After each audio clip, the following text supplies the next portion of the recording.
Critical Blast, where pop culture gets blasted. Welcome to Cosmic Comics, Games and Collectibles, your zen of geekism. We carry comics old and new, magazines, toys, games like Pokemon, Magic, D&D. Want Godzilla, Ultraman, Star Trek, Ninja Turtles, Funko Pops? You'll find it all here. Shop our Cosmic Sound Room and pick up a record or two. Enjoy our Comic Coffee Lounge with a cup of Sasquatch coffee or a delicious menu item while geeking out over a super cool movie on our big screen. Come by and say hello to Maui. Cosmic Comic, Games and Collectibles. Superman loves us, and so will you.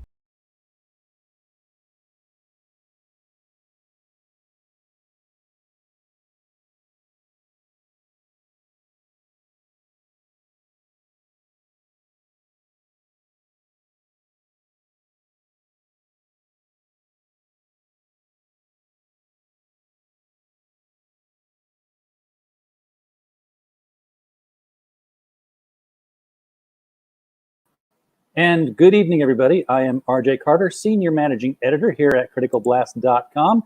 And yes, we're still running that beautiful-looking bat signal-like opener. I'm just real pleased with that, and we'll probably make that just our regular one from now on. Tonight, we are going to go back into the world of crowdfunding, and with us, we have Mr. Richard Perrotta, and I hope I'm saying that name right. Richard, if I'm not, kick me in the butt and say no, roll the R's more, or something like that. Richard, I've lost your sound. Nope, you're dead. Can you hear me? I can hear you now. Can you hear me? I can now, good. Yes. It was Oh dead my silent God, there for a okay. while, but you were doing a great pantomime. Sorry about that. It happens. Yeah, everybody gets it wrong. It's okay. It's either most people say Perrotta. It's actually Perrotta. So we're Perrotta. good. Okay. Well, Yeah, I don't want worry to make about sure that I say it right. You said I'm it going fine. to share the screen here. Going to share the screen to make sure we've got it up here. But you have a crowdfunded comic. Is this your first venture into comics? Well, I've been a professional since the mid '90s, working in Marvel. I worked at Marvel for about 10 years as an inker, and then I stopped. You've done some work. Well, yes. Okay, let's just put it that way. I've done some worked for Marvel and DC. This is my first self-publishing venture. That's what I was kind of getting at too, because I saw that it was like one campaign. I was like, well, has he done Kickstarter? Has he done just published on some stuff on his own? I actually have. I've done one Kickstarter already. I did a Kickstarter for this for what you see right here right now. That one did well. I had a goal of 1,100 British pounds, which is about 1,500 American. I wound up getting 3,600 American, so I did pretty good. That's very good. So thank you. Thank you. With all the experience that you've got in the comics industry, did you feel like you were prepared for what it takes to do the whole ball of wax yourself with a crowdfunding campaign? From soup to nuts. Well, yes and no. Yes, I felt I had the raw tools and the intelligence in order to take care of it, as far as I know. Yeah. But there was a whole bunch of other things that I did not expect that happened that I am going to take into account for my next campaign. So everything is a learning process, no matter what. And even though I was more than marginally prepared, and I did ask a couple of friends to help me out when it comes to preparing anything like the rewards, timing, who to reach, how to reach. But still there were a couple of errors made, but I learned from the first one, and now I'm going to do better for the second one. At least I hope I do. If you don't fail at something, you don't get to learn anything. So that is true. That is true.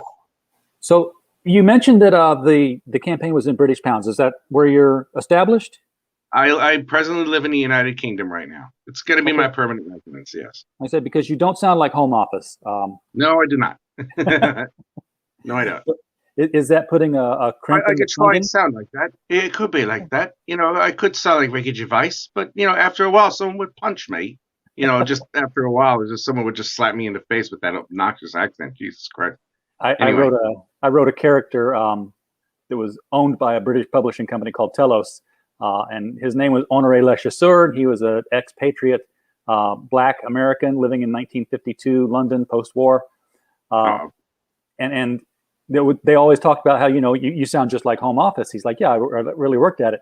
I was like, well, no one's making, it was a series of books.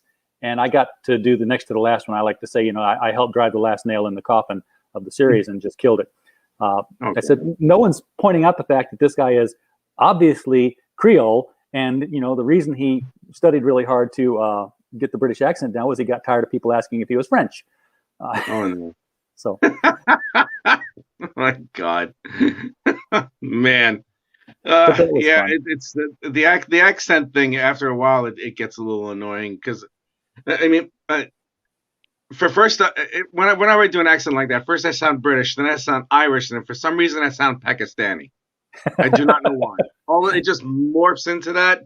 The morphology of speaking in that type of dialect, even if it's just a silly accent, I screw it up terribly.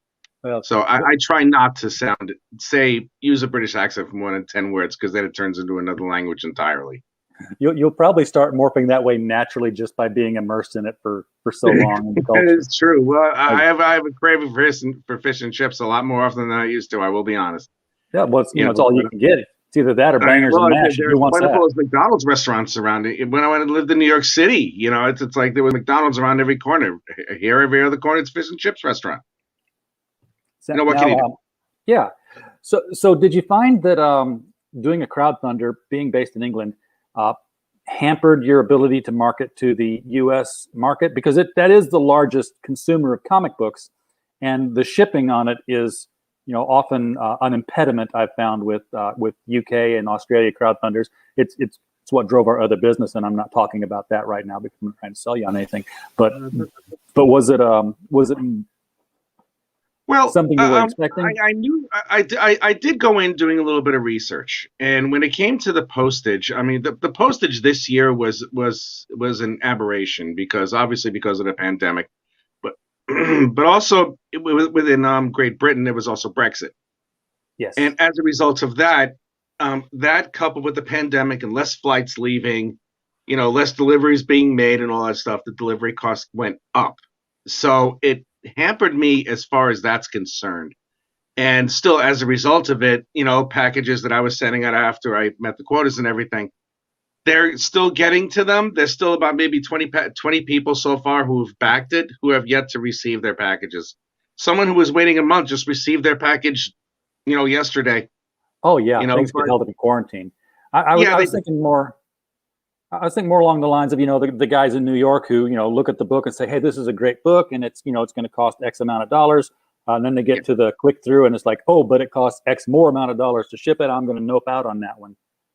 Well, what I've done was the cost of the printing, I have a really good deal when it comes to the cost of the printing. And when it comes to anybody asking for anything from the United States, they take there's a surcharge of the postage, but I eat some of that on the way there. Okay. Like if a package to deliver going to the United States is eight British pounds or something, if I ask for 8 for the Kickstarter, it winds up usually being about 11 or 12. And there are times when most of the time I have no issue when it comes to that. All right. Just give me a little bit back because, they're investing in my book, and I'm still making money off of it. It's only me doing everything here. It's not like I have to pay a staff. I'm the writer, I'm the artist, I'm the colorist, I'm the letterer, on the whole thing. So it's not like I have to worry about paying a staff. So I can go a little bit less on my end. I'll still make money off it no matter what. But at the same time, for my American audience, I don't want them to have to continuously pay through the nose just to get something. Even though they love it, and even though it's still a very good purchase, it's good bang for your buck. I help out a little bit with the postage, so it's really not that big of a deal. It's just because of, again, everything being a learning experience, I now have to change a little bit on my rewards when it comes to the United States. I mean, I'll still be able to get the product out there. I just have to streamline a little bit better. Yeah, absolutely. And I think Indiegogo and Kickstarter as well, they've introduced the whole add-on principle. Because it used to be like, God, a year ago, I'd go through a campaign with somebody and there'd be like, 11 different tiers because they want to get every possible permutation in there for, well, they want to get this and this, but not this, and maybe 2 of these. Like now it's just like, here's the book and whatever else you want to add to it is.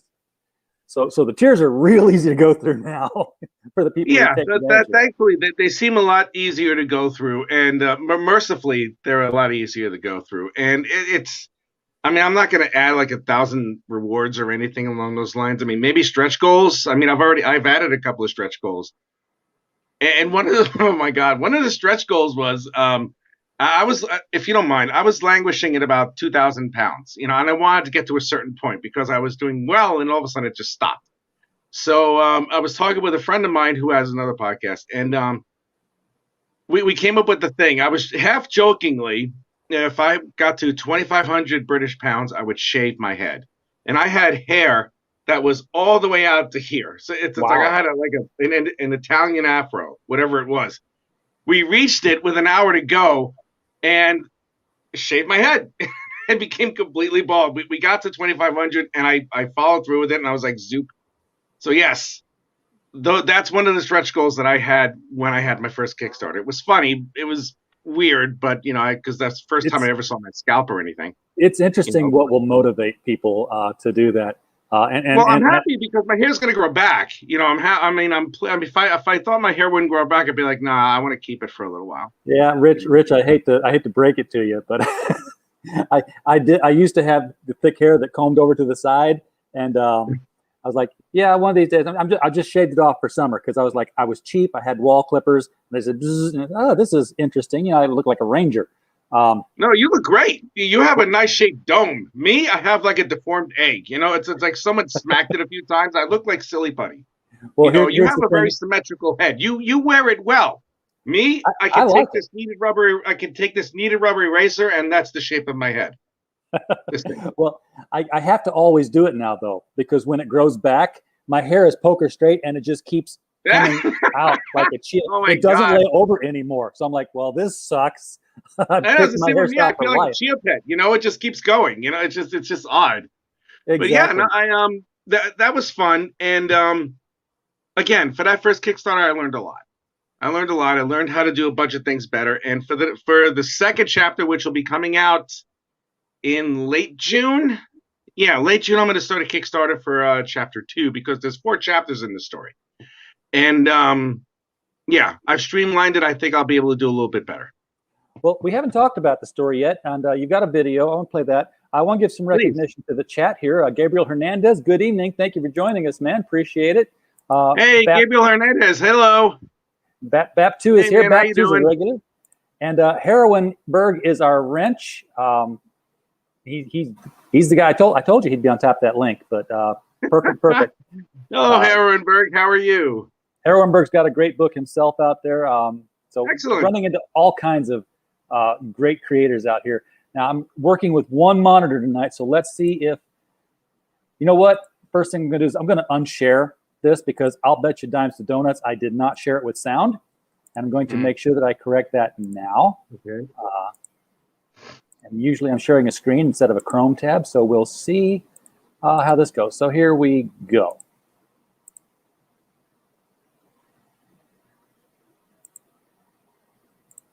And I did the video too.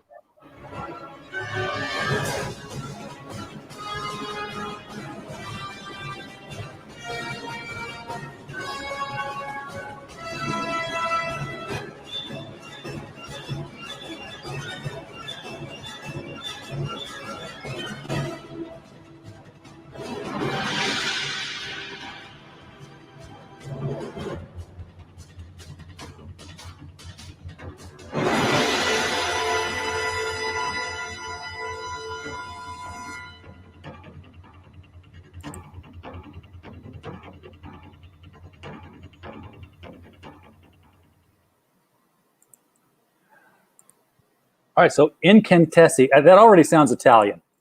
It is Italian. So. I based the story in Italy. Okay. I took 3 years of Latin, and I started when I was like a freshman.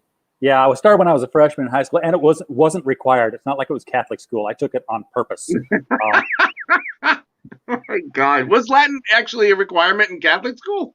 I would assume. I don't know. I didn't go. Oh my God, that's horrible. Oh, that's torture. That's worse than getting smacked on the knuckles or something like that by some penguin. I mean, come on, man, that hurts.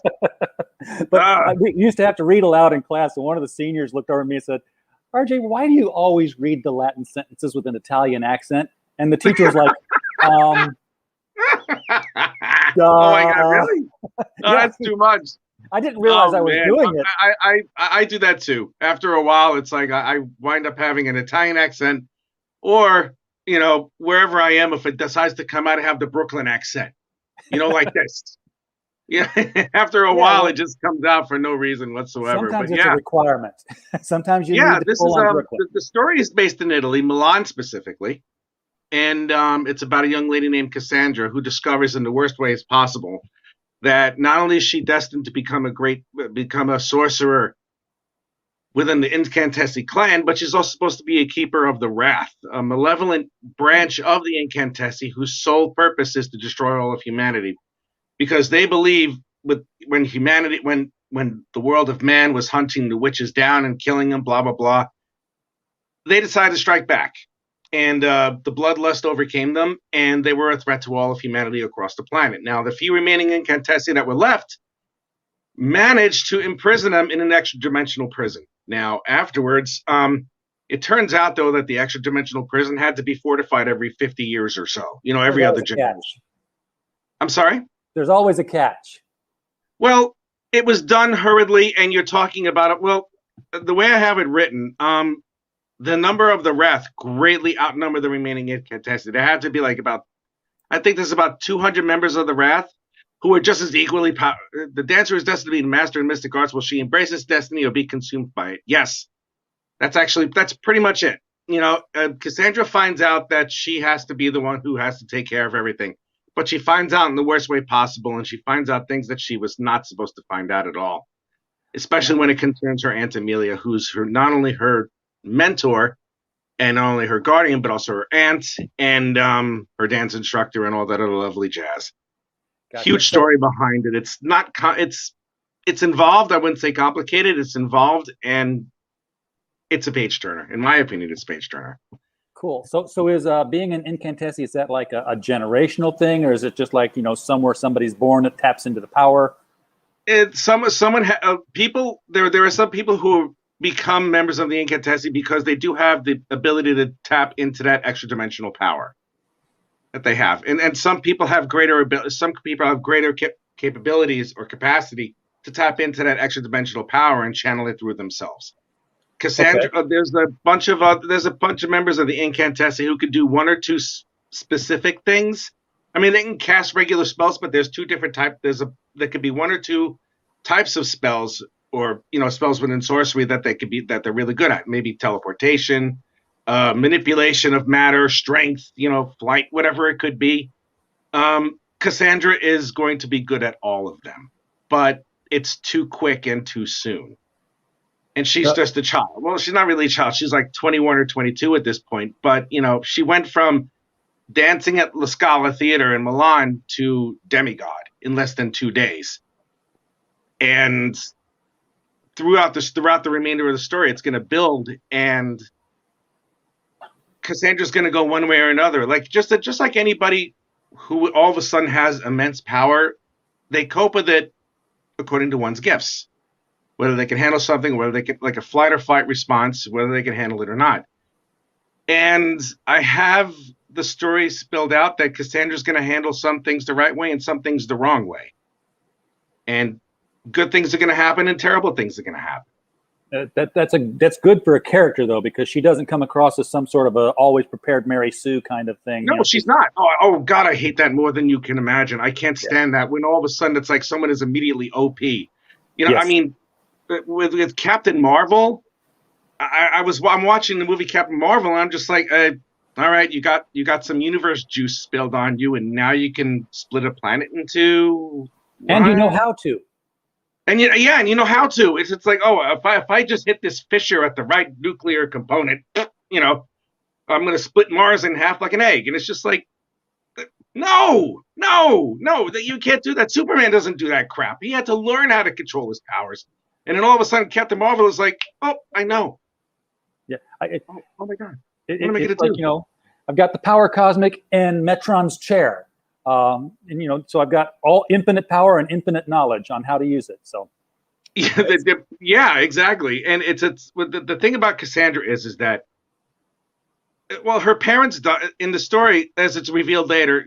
Her parents died when she was 6, and she's going to find out how they died, and that's going to help determine a bunch of things too. And there's going to be things that the regular people will do that may influence the way that Cassandra will handle things as far as receiving the power that she has. Yeah. Now, having had 3 years of Latin, that came with 1 year of classical literature, which was mostly Greek and Roman mythology. So Cassandra already jumps out at me. The very famous Cassandra, who was the blind seer, ignored at the Trojan War as the horse was coming in. Any backstory as to why how do you choose the names of your characters? Just oh, that sounds cool, or no, this really has a meaning for what I'm doing. Well, it sounds remedial, but when I picked the name Cassandra for this particular character, I was literally just looking for a name that had anything to do with any type of magic or spells or enchantment or anything that's a commonly used name.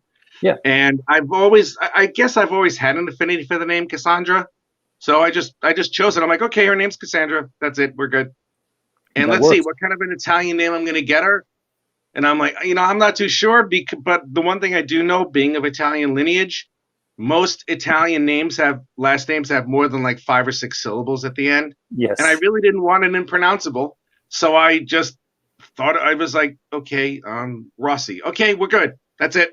So I just put it there. Cassandra Rossi. It's a generic enough name, but it's not like one of those names that you're going to forget or that you're going to want to forget after a while. Gotcha. So Herrenberg's asking, he says, Cassandra is Milanese. Is sorcery a practice organized in guilds like in CrossGen's Mystic Comics, and is Wrath one of the guilds? Wrath is an offshoot guild, if you want to put it that way, because I think I might have mentioned before, what happens with the Wrath is that, they're actually members of the Incantessi clan, and there was a couple of Incantessi who finally got sick of humans hunting them down or trying to hunt them down, and when one of them was about to be killed, a couple of Incantessi decided, this is it. We're not going to deal with this. And they wind up eviscerating a whole mob of people to rescue this one person. And they realize those Incantessi really feel good about it, because it's like, good, we don't have to die anymore. We don't have to feel like we have to be killed anymore. So then more of the Incantessi transfer to this other guild. And after a while, they call themselves the Wrath. And like I said, their only purpose in life after a while, their bloodlust overcomes their common sense and their empathic thoughts or whatnot, and their only goal is to kill all of humanity, because they're seeing humanity as what they perceive it to be, murderers.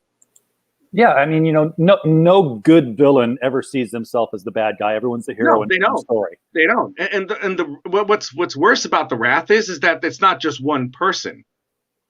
It's a whole bunch of people. When I mentioned before that I think it's going to be around 200, I think. When the 200 of the Wrath get shoved into this pocket dimension, it's going to be, the 200 are all going to be of one single thought and one single mind, because they're all just mushed in together, and their only goal is to get out. It's an eternal prison. So they're going to be sitting in that type of extra dimensional prison, not being able to get out, or even coming close to coming out, or getting out of there, because after a while the dimensional walls weaken. But the one member of the Incantessi who has the ability to conjure the spell to reinforce that barrier, it's like every 50 years they get a chance and then they don't do it, and every 50 years they get a chance and then they don't do it. So that's maddening after a while. You have to wait a length of time, for like one window in order to escape, and you still can't escape. So they only build in insanity and in madness and raw power, because everything just builds. It's like a big stress thing, and the barrier is getting worse and worse and worse. And Cassandra, without even knowing that she's going to be an Incantessi, has to be the one to figure out what she's going to do, or if she can contain it all. So they're like in a very cramped and crowded phantom zone, and they're just Yeah, waiting you for could somebody say to that. screw Yeah, up. it's an eternal prison. That's really all it is. And it's not even that it's just them, their bodies and everything. It's just their essence, because their essence are removed from all their bodies. The remaining incantessi commit mass murder, but all their souls are in there. Now, being that there's going to be a 4-volume story to be told here, I'm going to go out Yeah. on a limb and guess that the thing gives way and she's got to get him back in there. I'm just, spitballing here. Because it'd be less of a plot if it's like, hey, this prison's going to break. They're going to get out and kill us all. Oh, but it's okay. We fixed the wall. They're in. There's more drama the other way. There's no, I will not give away what happens, but I will say that it won't be the happy ending that you see at every end of every episode of Star Trek, Deep Space Nine, or whatnot. Or it's not going to be the whole nice little tidy ending that they had at the end of Rise of Skywalker, or any of those other silly movies where it's like, yeah, we did it. Yay. Yay, And we win. there's not a smear of dirt on them and all the light is shining on them and shit, and the triumph music. No, it's not going to be that. It won't be. Yes. How did you beat them all? Because I'm Cassandra Skywalker. No. No, God, no. She will be. I will say that Cassandra is the opposite of that. There will be a point where she will look. I will say this: there will be a point where she will look at people who are looking at her like she's this terrifying demon. This person who just received whatever gift she had, maybe 5 or 6 days ago, and all of a sudden she's the scorn thing that everybody decides they hate her and all. She's going to look at him and just say, "You're all blasphemies of life. You don't deserve to survive," and she'll just leave. So she's going to feel a lot in common then with the people she's going to be in charge of imprisoning. Yeah, she does. That's very cool to have that kind of an empathic relationship. Like, you guys are in here for doing what I want to do. Well, she doesn't feel like that initially, because again, before anything happened, if you've read the story, which I'm sure you did, she doesn't feel that way. She's too busy just wanting to have fun and then go to that recital over at La Scala. That's it. She knew she had a little bit of ability before, but she didn't think that it was going to be to the point where it is now. And her whole view of everything will change drastically, especially when she learns about what happened. Like when I mentioned to you before about how the Incantessi were hounded and they became the Wrath. After she learns all of that, she's going to turn to Emilia, her aunt. The one who finally confesses everything and says, "This is what your history is." She's going to go to Aunt Emilia, and she will say, she's going to say, "Did you ever think that the Wrath were correct?" Right there. Yeah. And Emilia is just going to look at her like, no. How do you feel about it? And Cassandra's like, I don't know. So she's not leaning towards the side of every single person on the planet. She's not leaning towards just wiping something out. She's actually taking a little bit of time and thinking of a couple of things here and there. Because hundreds, if not thousands, of women who were misinterpreted as witches were burned at the stake or drowned or bludgeoned to death because of the fear that men felt whenever a woman was smarter than them or spoke up or whatever. They judged them witches, and they wound up burning them and killing them and doing all sorts of other things.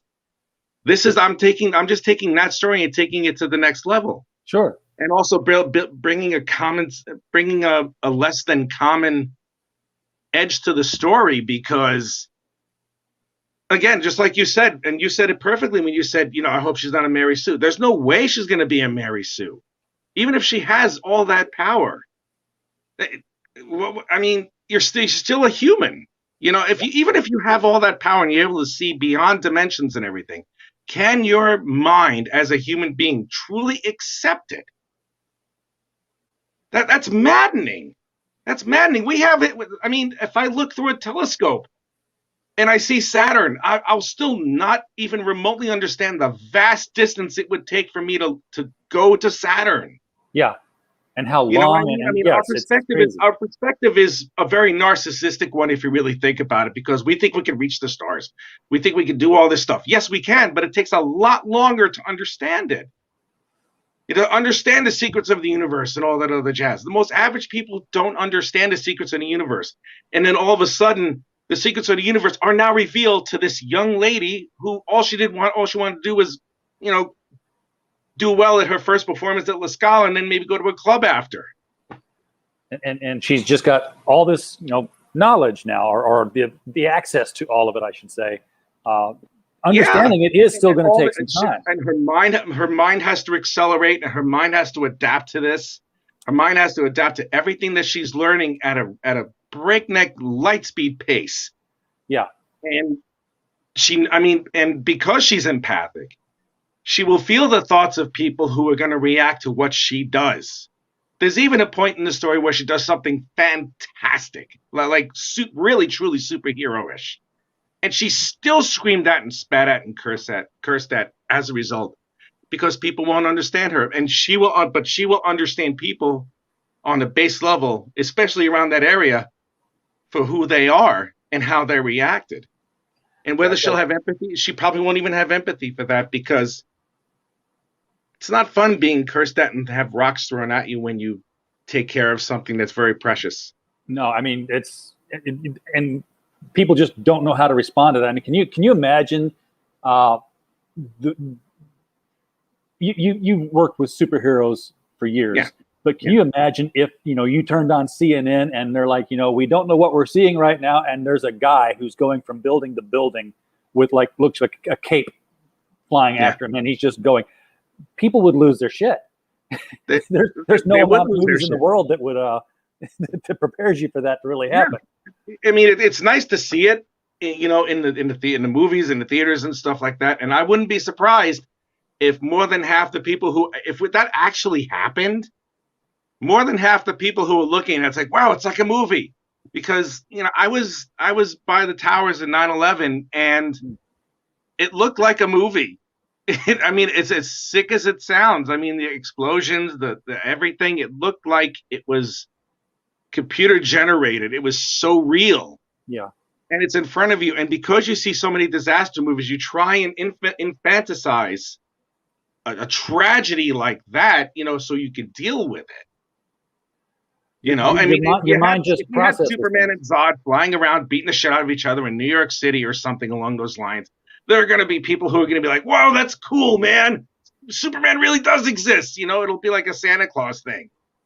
And they'll watch Superman and Zod beat the shit out of each other. And, wow, this is awesome. Wait a minute, is that building falling on me? Crunch. It's just It's like that's what would happen, and that's how Cassandra is seeing everything.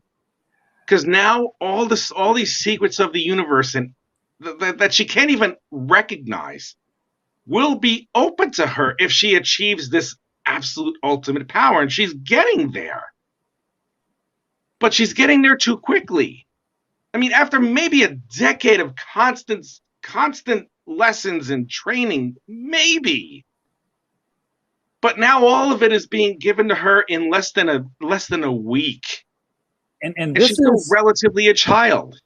Yeah, and from my understanding, this is even more than any other Incantesse gets. So not only is she probably getting all of this blowback from normal humans, but there's probably going to be quite a bit of jealousy on the part of many of the Incantesse, or even fear, because they're like, well, right now, as of now, there's only 2 that were found left. There's a backstory with Amelia, and there's a reason why there's only 1 left. Because Amelia was supposed to be the last Incantesse, not Cassandra. Cassandra had the potential, and Amelia knew that, but she was supposed to be the last Incantesse. And there's going to be something that's going to be revealed in chapter 3 that's going to reveal why Cassandra wound up being the last Incantesse. All right, so I've got the. I want to take a look at the tiers here and see what we got. It's a 48-page book. I'm guessing perfect bound. Not saddle stitch, not Yes, stapled? the soft cover cop. Oh, I'll show you. I even have the stuff right here. Oh, beautiful. I'll give you full screen. Yes. Ta-da! Here we go. Look at this Look at lovely that. goodness. It's This an is existing product, it's folks. right here. It's perfect bound. This is the camera. All right. This is the cover. It looks The big. cover stock is really good. It's 400 GSM, which means that it's really nice and thick and it's not going to bend anywhere. The pages inside are better than magazine quality. And there's some of the images inside. It's fantastic. It bends just right over here at this little corner and it folds right back immediately if you want to just open it up and look at it. That is the paperback copy. Is that A4 What size does or it say is for that the standard? reward on that one? The reward on that one is... Is it 10? Yeah, it's 10. It's 10 British pounds. Or 14 US as far as dollars. the delivery is concerned, if it's in the United Kingdom, I ask for 2 quid. Quid is another word for pound. Yeah. If it's within the European Union, I might ask for an extra 4 because it has to go through customs. And in the United States, I ask for an extra 8, but I take a little bit off of that myself. Well, it's like I pay for it in case it's more, which it usually is. Okay. Now, Because, I'm curious about customs on it because I'm sorry? I'm curious why it has to go through customs as a book. And maybe it's just over there. Oh, well, that's different. Yeah. Because, I'm doing drop shipping and stuff, and I had to look into customs to see, what customs fees were going to be. It does go, I take it back. It does go through customs specifically. I was thinking customs tax, and it is exempt from customs tax because it's wood pulp in its most basic form. The only issue that I have is because of Brexit, that things that are shipped overseas are still predominantly more expensive than they were before. It's a crock of shit, to be honest. Yeah. They could easily charge what they had before. They're just the people who voted in Brexit had no idea what they were really going to put themselves into. It's going to cost a lot more for some things now. It will cost a lot more for some things, and as of right now, I'm still looking into things where I can do it, where I should be able to do it, maybe cheaper. I'm going to find out absolutely, but there's another thing that is going to now for every single Incantesse, every single order. What I have here is an Incantesse companion. Now this thing over here has some notes about some of the important points on what some of the characters are. A little bit of a description of the character right over there. This is Cassandra. This is Valeria, who's going to be her arch nemesis. Oh, nice. Yeah, I know, right? She's like trying to be all like all sexy and shit, but she's like not a very pretty girl. At least I don't think she is. I designed her kind of like after Glenn Close in Fatal Attraction, where it's like she has very angular features and everything. Not a big fan of that character because she's a real bitch. But this is supposed to be Amelia, and she's all sexy and stuff. Yummy. Of course. So there's stuff like that. Selling comic books, man. I'm sorry? You're selling comic books. They got to be sexy. I have thoughts about that, but it's just for me. It's also as we go into the book, what I'm also going to show is my severe lack of organization when it comes to production, because at the very least 5 or 6 pages that I initially drew for the first issue did not make it because I was like, wait, this is how the story's supposed to go. Why did I draw it that way? Shit. So I had to draw a whole bunch of other pages. I mean, that's like a scene from stuff that's going to come up. Like I already have, there's 1, 2, 3, 4. Wait, let's see. 1, 2, 3, 4 pages, right there. And then I didn't know what the hell to do with the double page spread. So I kept it there. And I even chopped up some of the panel on the bottom. It was just really weird. And on the last page, what I have offered here is everybody gets to see the very first drawing of the Incantesse. Now, it actually, the very first drawing, it was a commission. It was commissioned by a lovely Italian actress by the name of Sophia Berkani. And she just asked me out of nowhere, Rich, can you draw me a commission? I go, yeah, what do you want to do? And she's like, can you draw me like a sorcerer or a wizard? And I was like, yeah, sure. So I drew the damn thing, and I'm like, wow, this costume really just falls into place, doesn't it? So I did. And then I decided a couple of months later I wanted to venture into publishing. I was like, okay, let's do it. And then I saw some of the characters that I had that I made from before, and they sucked. So I was like, what am I going to do now? I was rummaging through my pages on my desk, and all of a sudden I came across her commission. And then all of a sudden the whole story just popped into my head. I mean, it's raw, and I had to polish it, but it just showed up. And the first thing that I did when I decided I wanted to use that particular character, I asked Sophia if I can use her likeness, and she said yes. And we went from there. And it's what you saw on your screen. It's what about 81 backers have in their hand right now. And I'm hoping there's going to be a lot more, especially with chapter 2, 3, and 4. Yeah, and that's the important thing I want to drive home to the viewers is that this book's done. This book was already funded on another crowdfund over on Kickstarter. It's ready. It's ready. Yeah, this is basically an online store, which is why your goal is so low. It's like $829. This is the hardcover. Oh, let me get that up here. Yes. Look, this is the hardcover. Now the hardcover is A4 size. Now A4 is analogous to letter size in the United States, and the dimensions are 8 1/4 by 11 3/4 inches down.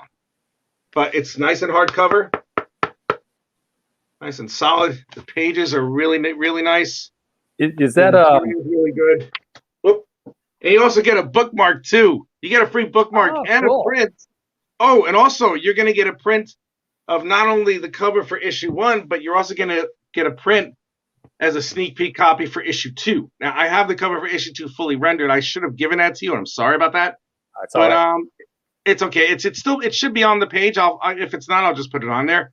But yes, anybody who orders anything that I have here, you get the book, you get the companion, that's free. You get the 2 prints of cover for issue 1 and 2, that's free.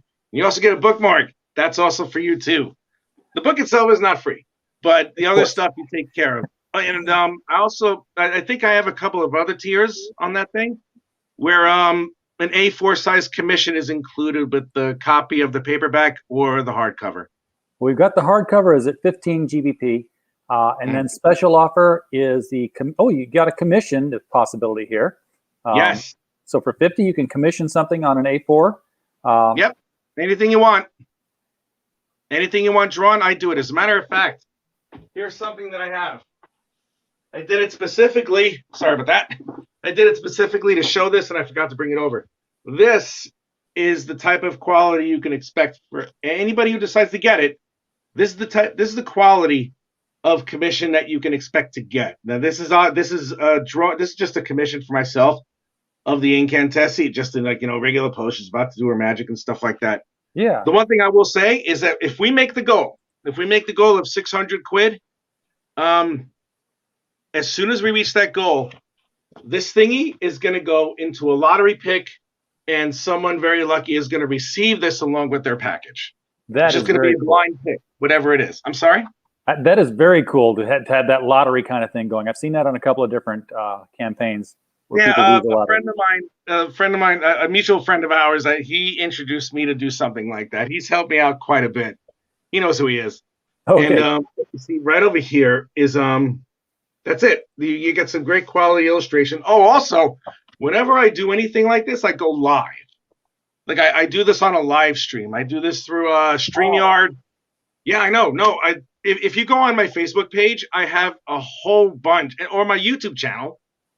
I have a whole bunch of live shows where I've done some of the commissions that were for the Kickstarter, and another one just for out of the blue. I go live for every single commission, and I make sure the person who orders the commission is there for the show, because I want every single person to see the drawing that I do as it appears. I want them to see it appear in real time, because the experience of it is so much fun. It's like being at a convention. Regulars who watch, and it's so awesome. I love doing that type of stuff. It's great. That's what I used to love about conventions. I'd commission something. I'd stand there and I'd be like, does it cost me extra to stand here and watch you do it? Does that bother you? Should I leave and come back? Because I can't stand. I'm the exact opposite. If you want to hang out, you want to ask questions, I actually have the ability to walk and chew gum at the same time. So yes, by all means, if you want to hang out or sit next to me or sit on the table or do a dance or whatever the hell while I'm drawing this thing, that's fine. If you want to ask questions, please ask questions because, I asked questions when I was younger and a lot of other artists didn't answer, but a couple of them did. And I found that invaluable. Yeah. So any kid who wants to do the same thing that I do and they ask a question, by all means, ask. You don't ask, you don't learn. I don't care because I'm here to show as much as I am here to tell. Right. So Heroinberg has found Sophia Berkani's Instagram. Yeah, she's great. Oh my God. Of course, she's funny. She's a great actress. Really, really good actress. Funny as hell. And from what I understand now, she's training in opera and she's training in acrobatics. Well, we have another job for her. Oh, she's great. The question has come up: will there be a Sophia Berkani cosplay cover for the comic? I don't know. I don't. I've approached her about I've gently approached her about being doing cosplay or something, and I get the idea. I mean, it's not like we don't understand each other. She speaks only Italian. She has very little English, and I speak very little Italian. So we got to do the translating thing. Gotcha. I get the feeling that she might not be entirely comfortable dressing up in cosplay, and that's fine. That's fine with me. I mean, I just met this person by chance, through social media, and it just got to this point where it's like we're great friends, but I don't talk to her every single day about anything. I show her the art that I do, and I've broached the subject already as far as cosplay, and I don't know if she will, and I'm not going to press the issue because it's not my place to continuously ask a woman to dress up as something that I draw. Exactly, and cosplay is one of those things that people's definition of it depends on how Google feels that day. Because if you Google cosplay, one day you'll find women dressed up like Captain Marvel and guys dressed up like Captain America, and if you Google it on another day, you're going to be sent to a Lolita Japanese page and be like, oh my God, you want me to be that? No. Yeah, that's the thing. We touched on that a second ago when I showed you Amelia's costume and everything. Amelia's uniform. Amelia was a prima ballerina for close to 2 decades, and she's very, very free-spirited, very flamboyant, all that stuff. She doesn't mind showing all the skin that she chooses to do it. That's her personality. Cassandra's personality, while not introverted, is not like, hey, look at me, I need all the attention, so I'm going to take off as much clothes as I can. And to be blunt and honest, when I made the costume, I didn't want it to be too revealing because not to disrespect anybody else who has stuff like that. That's your bag. Yeah. And if anybody has a female character who is supposed to be all sexy, so that's great. You do you, boo. For me, I don't do that. I can't. It's just a thing for me, and it's like I like the power of the character as a whole. Exactly. I want the character to. I'm sorry. The character should be what drives the story. Yes, the characters should be what's not.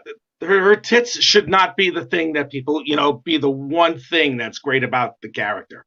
Yeah. It should be. It's a whole rounded out thing. And in my opinion, the character of Cassandra Rossi is really beautiful inside and out. Unless it's Power Girl, and then of course that's the whole point. Oh God, no. Well, yeah, it's like, look, I have a window into the world. No, these are just my tits. Yeah. Well, I mean, that was the joke, wasn't it? That Wally Wood was like, trying to make him bigger every issue he drew her and see if anybody would ever stop him. And it took like 5 or 6 issues before Jeanette Kahn had to step in finally after like 5 or 6 issues and said, okay, we see it, stop. and then they kind of went away and then they came back. I've always joked that if they ever made a Power Girl movie, they should absolutely find some way to just, subtly do that throughout the film and see if anybody catches on. Make it 3D. Make it a 3D. You have to get special Power Girl glasses, and that'll do it. All right. It's like, woohoo! Oh my goodness! Look at this monocle. It's just so foggy, But it's I mean, to me, the character is beautiful on the inside now, and I've had a few women who have purchased the book. And they say, aside from the story, that's what they love about her the most.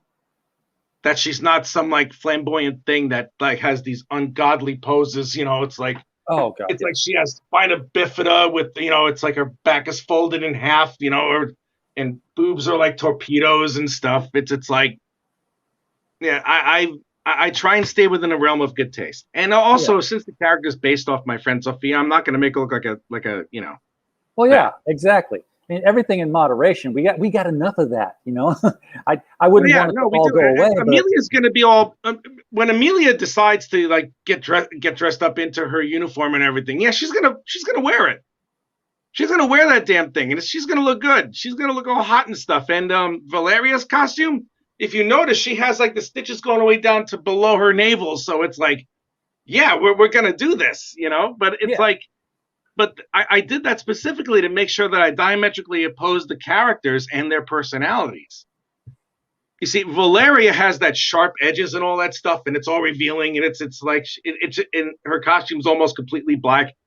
That implies some sort of danger with mystery, but without the mystery. With Amelia, you see that it's like she's a very free spirit, and she's just like very flowing and stuff. Her costume itself is very flowing. It's very like tapered, you know, kind of like one of those ballerinas who have to jump around all over the place. Yeah. You know, Cassandra's is a little bit different. She has a cloak that goes around her, but it's not like she's wearing tights or anything. It's not like she's wearing skin color tights or anything. And she has a hood. She sewed a hood behind here, so it's like if she wants to just keep herself, you know, not alone, but it's like, I want to be within my own thoughts. She just puts it on her head and she just keeps walking, and you know she just does her own thing, like your average kid around that age anyway. Yeah, absolutely. Just put on the blinders and go. I was going to travel down more of the commissions here, or not the commissions, but the tiers. But they literally are. You have this very streamlined. You get the soft cover, the hardcover, a commission with the soft cover, or a commission with the hardcover. Doesn't get any simpler than that. So yeah, it's the KISS theory. Keep it simple, stupid. And I'm the stupid one because I didn't keep it simple the first time, but I'm going to keep it simple the second time, especially with the launch of the Kickstarter for Chapter 2. It's going to be sometime in late June. I've already streamlined the rewards for that. It's going to be kind of similar to this, but there's going to be a couple of other things that I'm thinking about doing. But yeah, I mean, all will be revealed at the end of June when I launch it. I hear you. Well, we hope that you will come back and tell us more in June when you launch that. Love to have you on. It's been a great conversation. Whenever you'd like. Whenever you'd like. Yeah. I mean, I think I have one. I mean, I can do it before, or I could probably do it before or after, because I think someone already asked me to do it on the day of the release. I have to do it on launch day. I'll just make sure. Yeah. But yes, by all means, I'd love to do a whatever. It would be great. I'd be honored. Thank you. You would do much better with almost anyone else on launch day than with us. Okay. I'm a little more optimistic than that, but okay. Thank you. we're still. Thank you very much for letting me on here. I wanted to show everybody, you know, what I have and what I can do and all that stuff. And I just had and I should have said it to you. Someone from a Comical Opinion. Gabriel Hernandez. He was the first person here. Yeah. He just sent me his review of my book. Oh, very nice. And I was happy about it. I was very, very pleased about it. As a matter of fact, I'm going to send him a copy of the issue when all is said and done. So, you know, it's you can have one if you want. I got to send it to you. I would love that. We'll talk after the show here. Huh? We'll talk after the show here. I want to, you know, keep you on in the back stream here for just a little bit afterwards. Yeah, sure. One thing I want to touch on here. You know, Heron Breakdown. You know, follow Rich Perrotta and Incantesse on Twitter. This is your Twitter where people can follow you.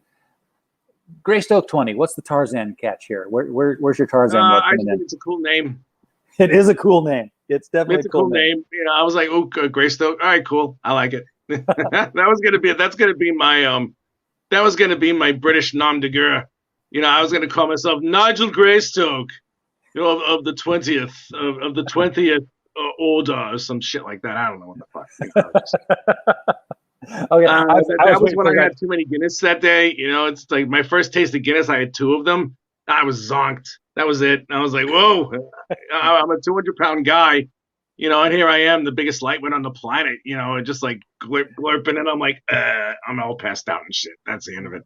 Guinness is strong stuff. Guinness, some good stuff, man. It's some good stuff, brother. I am not lying on that one. All right. yes, by all means, man. Yeah, I believe in this thing, and I know I had a Kickstarter already first, but this one is to just get rid of some of the copies that I have and everything Sure. because I'm sorry, there's no conventions until like August here, and I'm gonna freely admit it. Papa needs a scanner and he needs a couple of other things to prep for those conventions. Absolutely. I mean, I miss I've got boxes of books over here that I haven't been able to move the way I normally do because we haven't had conventions. I'm a I mentioned I'm a writer already. I'm on the. You ever heard of Remo Williams, The Destroyer? You look like you're too young to know. Yes, I have. Of course, I saw the movie in '85, and Kate Mulgrew was in it also. Yeah, absolutely. Fred Ward, Joel Grey. Yes, Fred Ward, Joel Grey. It's a series of books. It's like over 150 books now. The last 3 of which have been written by me. So nice. I've got Holy these. Crap, that's fantastic. I'm having fun with it. I've got to get back on it. But yeah, COVID just kind of killed the whole market of it did it. Yeah, it sure books did. in person. But in fact, I got to call my publisher this Sunday and go over a new plot. So we'll okay, good. I'm glad you're back in it. Yeah, it's like yeah. And last year, on a personal note, last year I moved to the United Kingdom last year, right around February 29th. I landed here. 2 weeks later, there was quarantine, and then about a month later, I found out I had cancer. That was fun. Yeah, I know, right? God. Yeah, and and then after not that I was hesitating or anything because I was on other assignments and I was working on those, but it was right around April. Well, it was around May when I got the diagnosis, and I was like, okay, let's hope I don't die, so I might as well get this thing out. So I did everything while undergoing cancer treatment, and that was fun. I was gonna say you seem to be in relatively good spirits and health right now. Did because I don't have it anymore. It's gone. It's completely gone. It was a type of cancer that you don't normally get if you have a family history of it, which is worse. But it's more treatable if you catch it early. And thankfully, thankfully NHS here in Great Britain caught it. And after 2 surgeries, the first one, they had the surgery where they had to pull my tonsils out. That sucked because they didn't find anything there. But the cancer was in my lymph nodes. So right over here, man, I don't know, it's probably healed already. But they cut my neck muscle in half and reached in and pulled out a few lymph nodes from underneath my damn chest and shoulder. And man, I look like Frankenstein here, like right over here. And I wanted that scar to be there. And I said to the surgeon, look, when you heal me up, and you sew me back, use a blowtorch because that will be awesome. People are like, what happened to you? And I go, I fought off a whole bunch of motherfuckers who were trying to steal my shit and they died, just like that, and get all nasty and stuff. Or adopt a Cuban accent or something like that. It's like, what you talking, man? Get the yayo, man. Something like that. But it was an interesting year. Last year was very interesting. It really was. I'm so happy for you, man. Usually when you hear it's in the lymph nodes, it's like Thanksgiving Day. Believe it or not, I found out on Thanksgiving Day that I was free of cancer. What a thing to be thankful for. Yeah, usually once you hear lymph nodes, you're like freaking out when you hear lymph nodes, and you're like, oh no, it got to the lymph nodes. That's I'm watching Breaking Bad. I know how it goes. There's a little bit of water, there's after effects. There's a little bit of water retention here and there because it's not, all the stuff over there is just like, it is what it is. But I don't care. I'm alive. Do not care. I'm alive, and I'm alive that I'm going to be finishing this whole thing, which is fantastic. But we've got Herrenberg, thank you, Rich. How long is it since you worked for Marvel? The last thing that I worked, or is that a better topic for another show? I will talk about whatever you want to talk about on the next show. Whatever you want to talk about is fine with me. We'll talk about it on the next show. There. All right, we'll do that. We're not time limited or anything, but we've talked. If you want to keep talking, we can. I don't mind. Go for it. All right, cool. That's fine with me. Let me just have a little bit more coffee because right now it's 2:00 in the morning here. Oh my God, that is a good reason why we may want to do it another time, though. That's okay. Do not worry about it. The coffee's working. I put in I have the instant coffee where you're supposed to be put 1 scoop. Yeah. I put 3. Oh yeah, I use a big old tablespoon scoop when I make. Oh yeah, no, I'm running on nuclear at this point. Yeah, right now there's a really nice one. What was the question again about? Did I like working at Marvel? Is that what it Uh, said? not not uh How long not has whether it you been liked since it. I How long's worked it for been? Marvel? The Yeah. last thing that I did, I mean, I'll give you a chronology of it. The first thing that I worked on in Marvel, I was was an intern at Marvel Comics in 1993. I got that through when I was going to a university in Brooklyn for advertising design, and my grade advisor, he saw me drawing, superhero crap, and he was just like, "Do you want an internship at Marvel Comics?" And me, all of like in my early 20s, was like, "Nah, I'm too old for that." Da, da, da. Being the asshole that I was, I'm like, "No, I don't want an internship at Marvel. Come on, I'm 22 years old. You think I'm going to read comics?" Like, and he's like, "Well, you needed to graduate because you need an internship." I'm like, "All right, fuck it, whatever." So I go up to the offices, and I'm blown away because it's like you see these big cutouts of Hulk, Spider-Man, and it's like it says Marvel in the back. And I was like, "Oh my god, it's fucking Marvel Comics!" And the receptionist let me in, brought me to the intern coordinator, and put me to be an intern in the office of the X-Men. Oh.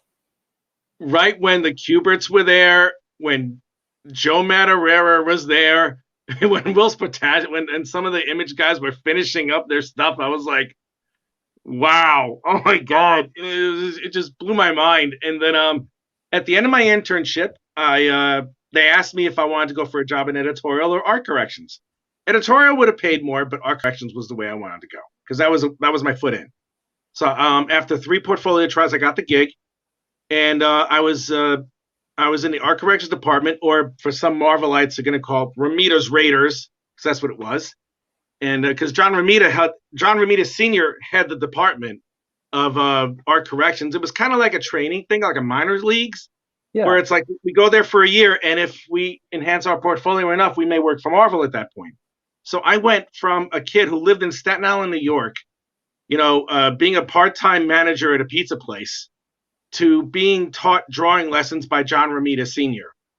So you've used the Not term bad. art corrections. I've not seen. You always see, hey, Oh, letterer, art inker. correction is when there's if any penciler or inker for that matter makes any type of mistake in the way that the page is supposed to be arranged, and quite frankly, we're told this needs to be fixed, that needs to be fixed, and we repair the damage.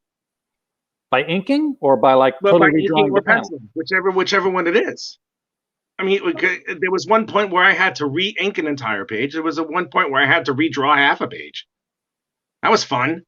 Because you can. I would think you can tell. Hey, the style changed in these. That's the thing. We had to match the styles. We had to match the styles as best we could. Like we would have like a really large desk, and we'd have like mountains of reference of that specific artist, and we had to make sure that was going to work. So we did that, and I did that for about a year and 2 months.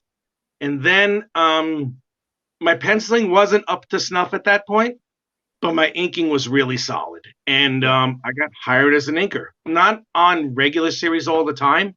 I wound up doing a lot of piecemeal work, but it was good because not only did I get a chance to work over an array of other pencilers, but cumulatively on a monthly basis, it was more pages than I would get if I was working on a regular book. Like I'd get like maybe 30, 35 pages a month working, helping out with other books instead of like jumping on a regular series, which is 22 pages a month.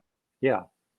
I was like the Mariano Rivera of inkers. I would go in and it's like, I would save that. I mean, there was one time, oh my God, I'll never forget this one. I went into one of the senior Marvel editor over there. And one day it's like, I'm working on something and he hands me 8 pages. I leave the office and I'm about to go down to the elevators, which is about maybe 20 feet from his office. One of the other editors comes out. This is the true story. I shit you not. One of the other editor comes out and he doesn't notice me. He goes, "Does anybody know Rich Perrotta's number? I need him to ink a few pages." And I'm like, "Yeah, I'm right here. Here I am." He's like, "Rich, come on.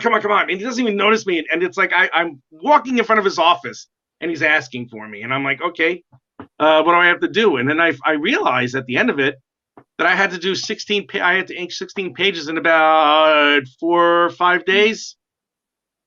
Nah. That's a rush It job. drives you nuts. And one of the first things I worked on was X-Men, believe it or not. And then I meandered to other books like Iron Man, Thunderbolts, Spider-Man Team Up, no, Marvel Team Up. I'm sorry, a whole area of books. I worked on New Mutants for a little bit. I worked on Thunderbolts for about half a year.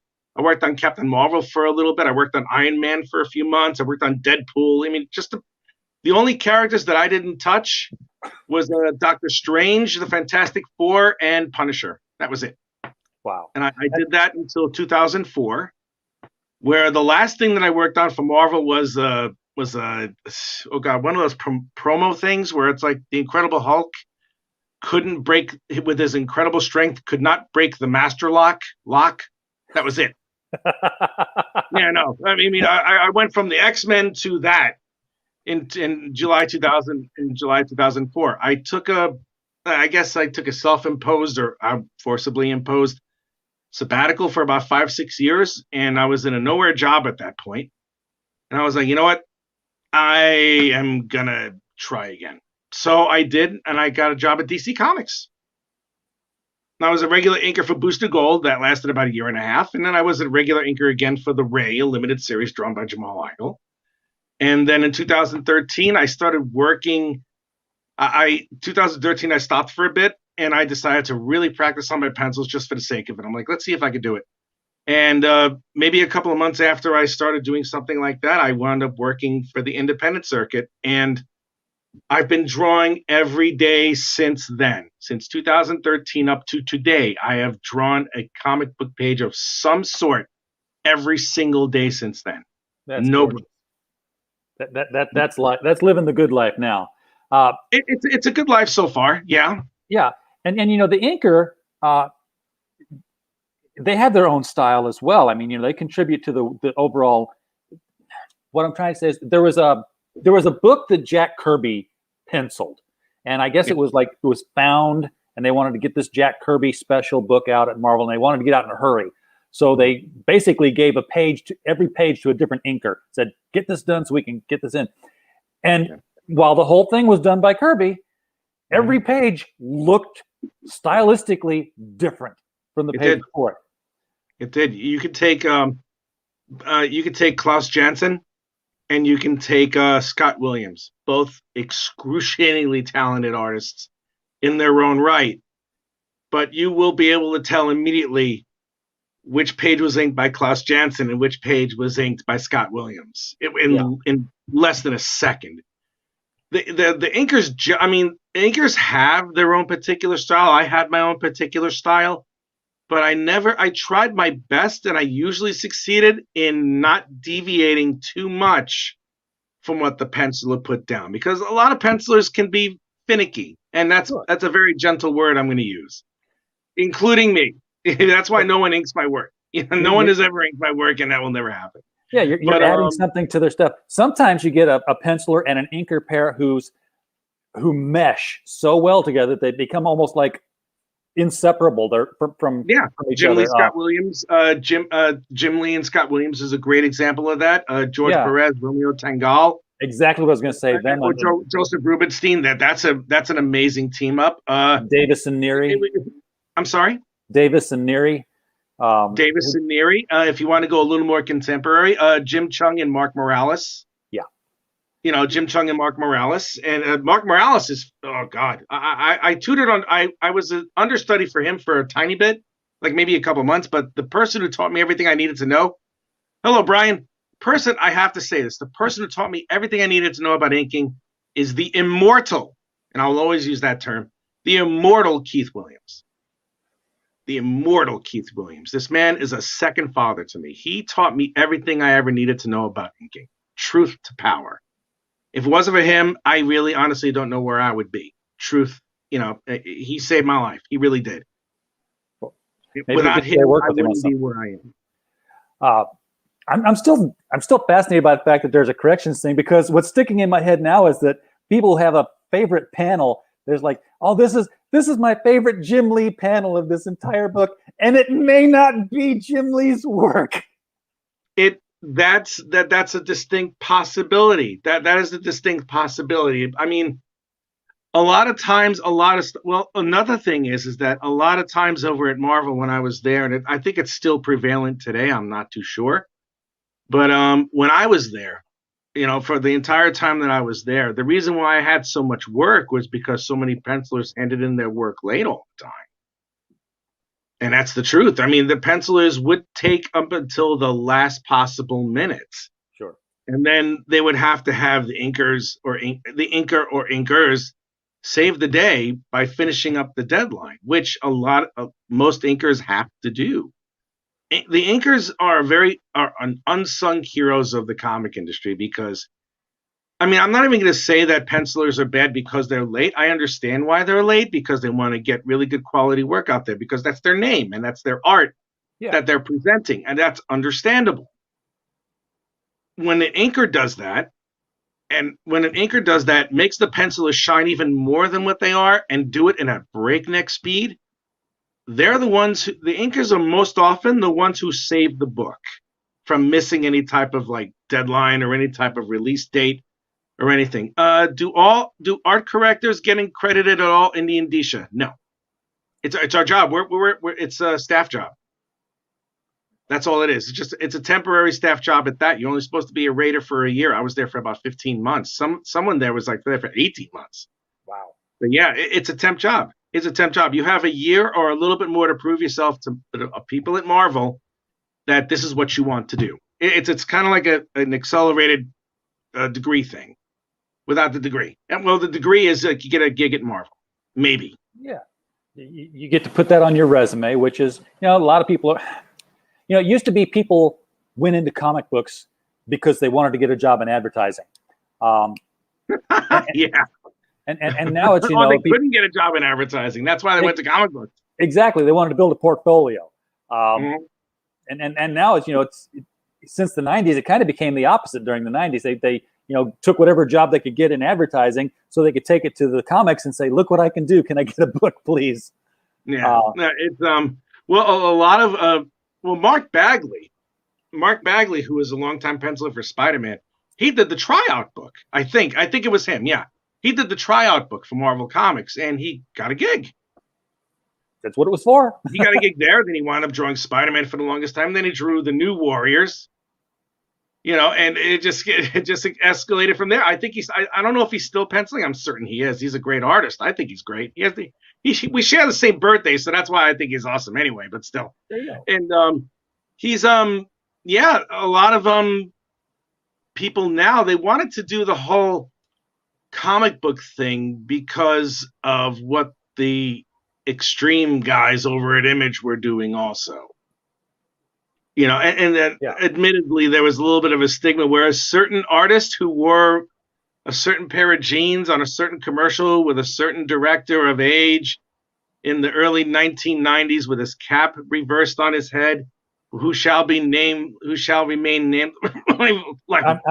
I'm looking down and I see no feet.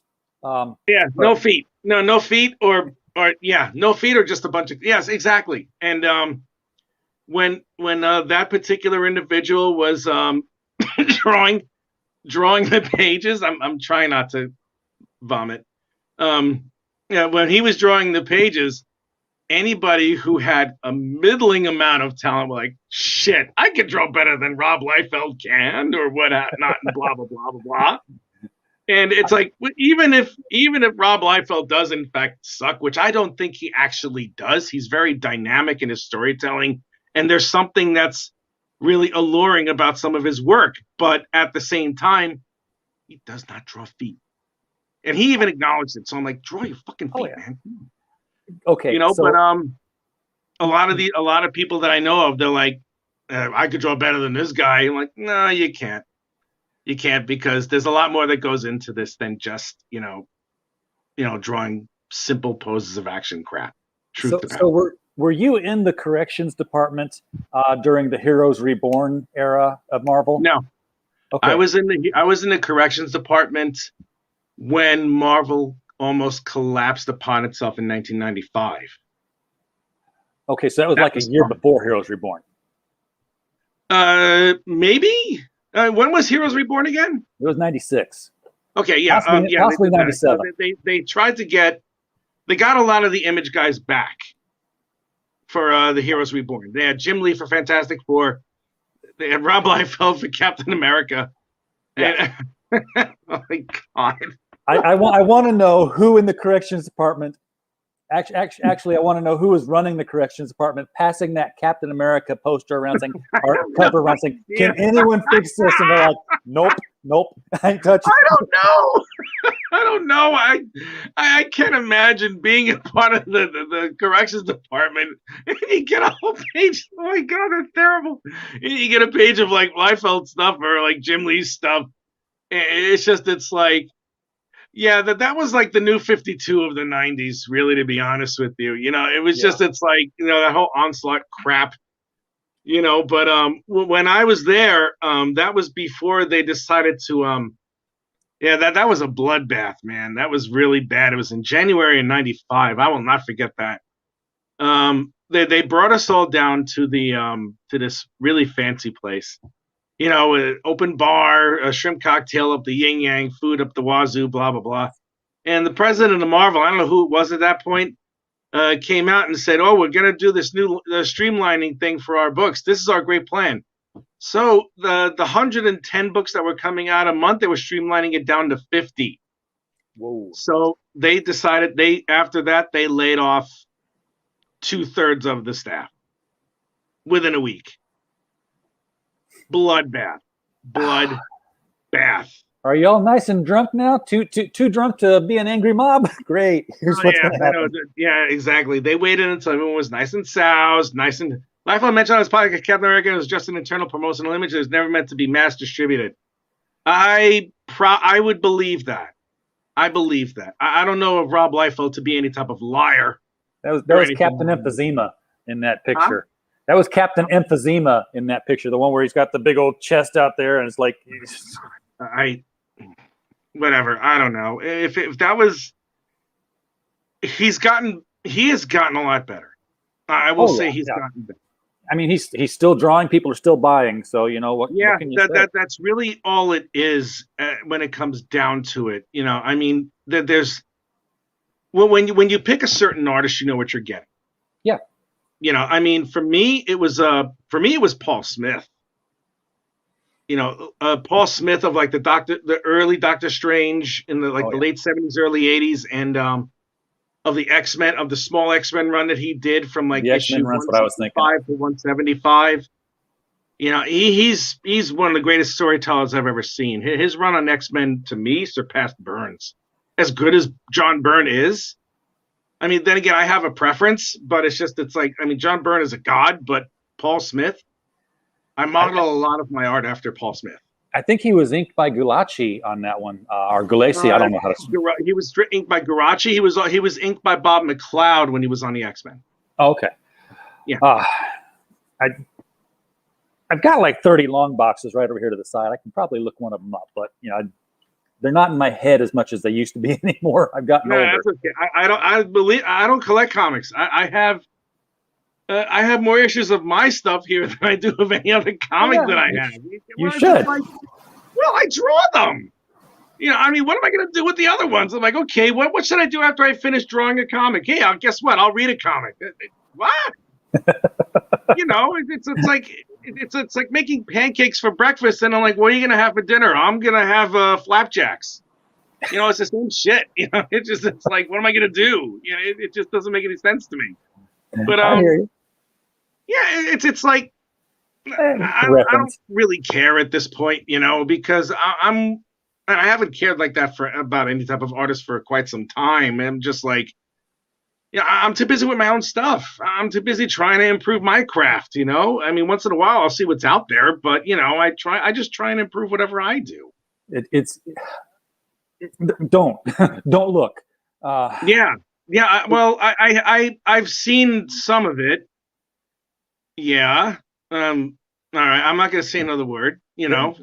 I'll say it. If it doesn't look like it came from Tumblr, it looks like it came out of an IKEA instruction manual. So God help me. I mean, there's still some good stuff out there drawn by some good artists, and there's still some good writers out there. But even sometimes the good artists, good artists paired with good writers, and the writer gives them something exciting, it brings out great action art. I can tell that when a great artist is paired with a writer who is boring the shit out of him with people sitting around eating and talking, he sketches it faster and he gets it out there, and it looks slipshod. Jr. Jr. looks like a stock footage. Yeah, Jr. Jr. is a legend in art. Yeah, absolutely. But his work on Action Comics was the sketchiest shit I have ever seen. And I was like, he's losing it. You quit while you're ahead. And then I saw him do like a Catwoman thing. I was like, oh no, he's not losing it. Brian Michael Bendis is boring the fuck out of him. And he's just, oh my God, that's horrible. Man. And he's like, this is all going to get covered up with word balloons anyway. So what's the matter? What's the point in drawing it?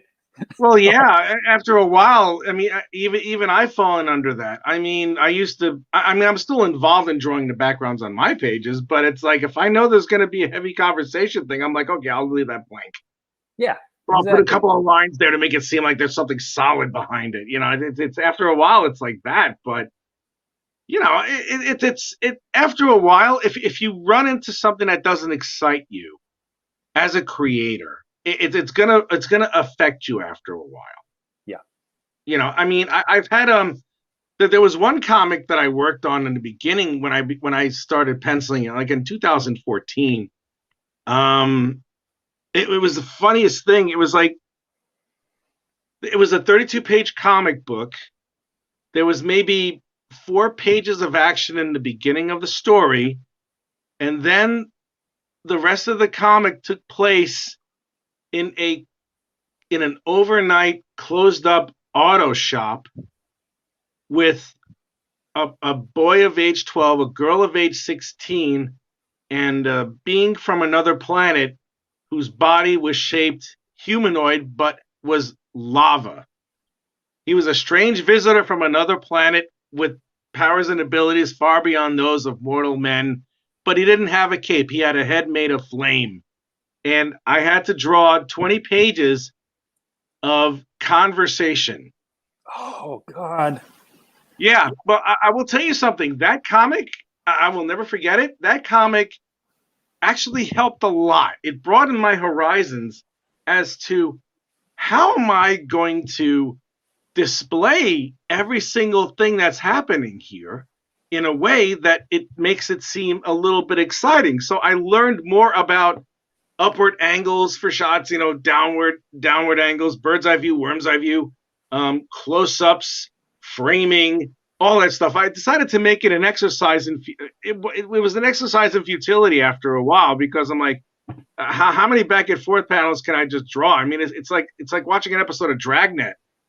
It's just like it cuts from one to another to another. It just keeps going like that, and I'm just like, yeah, oh, God. But you just draw one big panel of them sitting there and say, okay, just yeah. I wanted to. There was a point where I was like, I was just gonna have them sit on a couple of like empty crates or something with maybe a little bit of automotive stuff in the background, and the top 3/4 of the page nothing but words, balloons back and forth, and everything. It would have worked, I mean, I don't think anybody would squawk, but it's like, oh my God. But yeah, it's like if you have both the writer and the artist, as well as the colorist, and the letterer to a degree, they all have to have a type of synergy that brings a familiar energy to the book. I mean, you had Byrne, Austin, I think Glynis Wein. I don't know who was colorist. I think it was Glynis Wein was colorist, and Tom Orzechowski as letterer. You knew what you were looking at when you saw a book like that. You knew you were looking at like a completely beautiful and refined X-Men book. I mean, for goodness sake, Tom Orzechowski's lettering is the most recognizable font in a comic I've ever seen. I could pick that out from anything. It's like if I look at an issue of Stormwatch from like 15 years ago, I'd be like, oh yeah, that's Tom Orzechowski's lettering. Yeah, Todd Klein's the same way. Tom Orzechowski is one of the best letterers I've ever seen. Him, John Workman, who used to do the same stuff on Thor.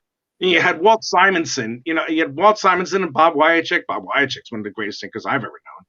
Him, Terry Austin, Joseph Rubinstein, who is also a penciler too. I can't really say he's just an inker. He was a great artist to begin with. I mean, that there are distinctive styles. It's like you can't take I mean, each the penciler, the inker, the writer, they all have to have a synergy. You know, the writer has to have the type of energy in his story for a certain type of penciler. You know, I mean, you have to have someone like Scott Lobdell write, and then you have Jim Lee draw the damn thing, and then you have Scott Williams ink it. Okay, if you have oh god, if you have a guy like Chris Claremont, and then you have Jim Lee, but then you have Klaus Janson ink it, it will look completely different, and it will throw off any type of familiarity that anybody sees or feels when they see a Jim Lee book. Yeah. You know, there's a creative synergy that has to be constant when it comes to something like that, unless you introduce an entirely different art team. You know, and a lot of the time it's, you know, who did you see together first? You know, I mean, did you fall in love with the Beatles when Pete Best was drumming and notice the change? Or yeah, it was well, for me, my first love was X-Men. The first comic book that I ever bought as a kid was X-Men number 166. That was way back in 1982. And I still have a copy of it. You know, I don't have the copy that I purchased over 40 years ago. You know, it's not possible. But I have a copy of X-Men number 166, drawn by Paul Smith. It was a double-sized issue, inked by Bob Wyacek. And that was the first comic book that I ever purchased. And I got it at one of those garage sales or something like that. Like one of those big garage fair yard sales or something. A guy had like a whole bunch of comics in boxes, and I was like, okay, I'm hooked. This is it. You know, so it was like that was the first one. But as I started collecting more X-Men comic books, you know, some of the back issues and everything, I discovered Dave Cockrum.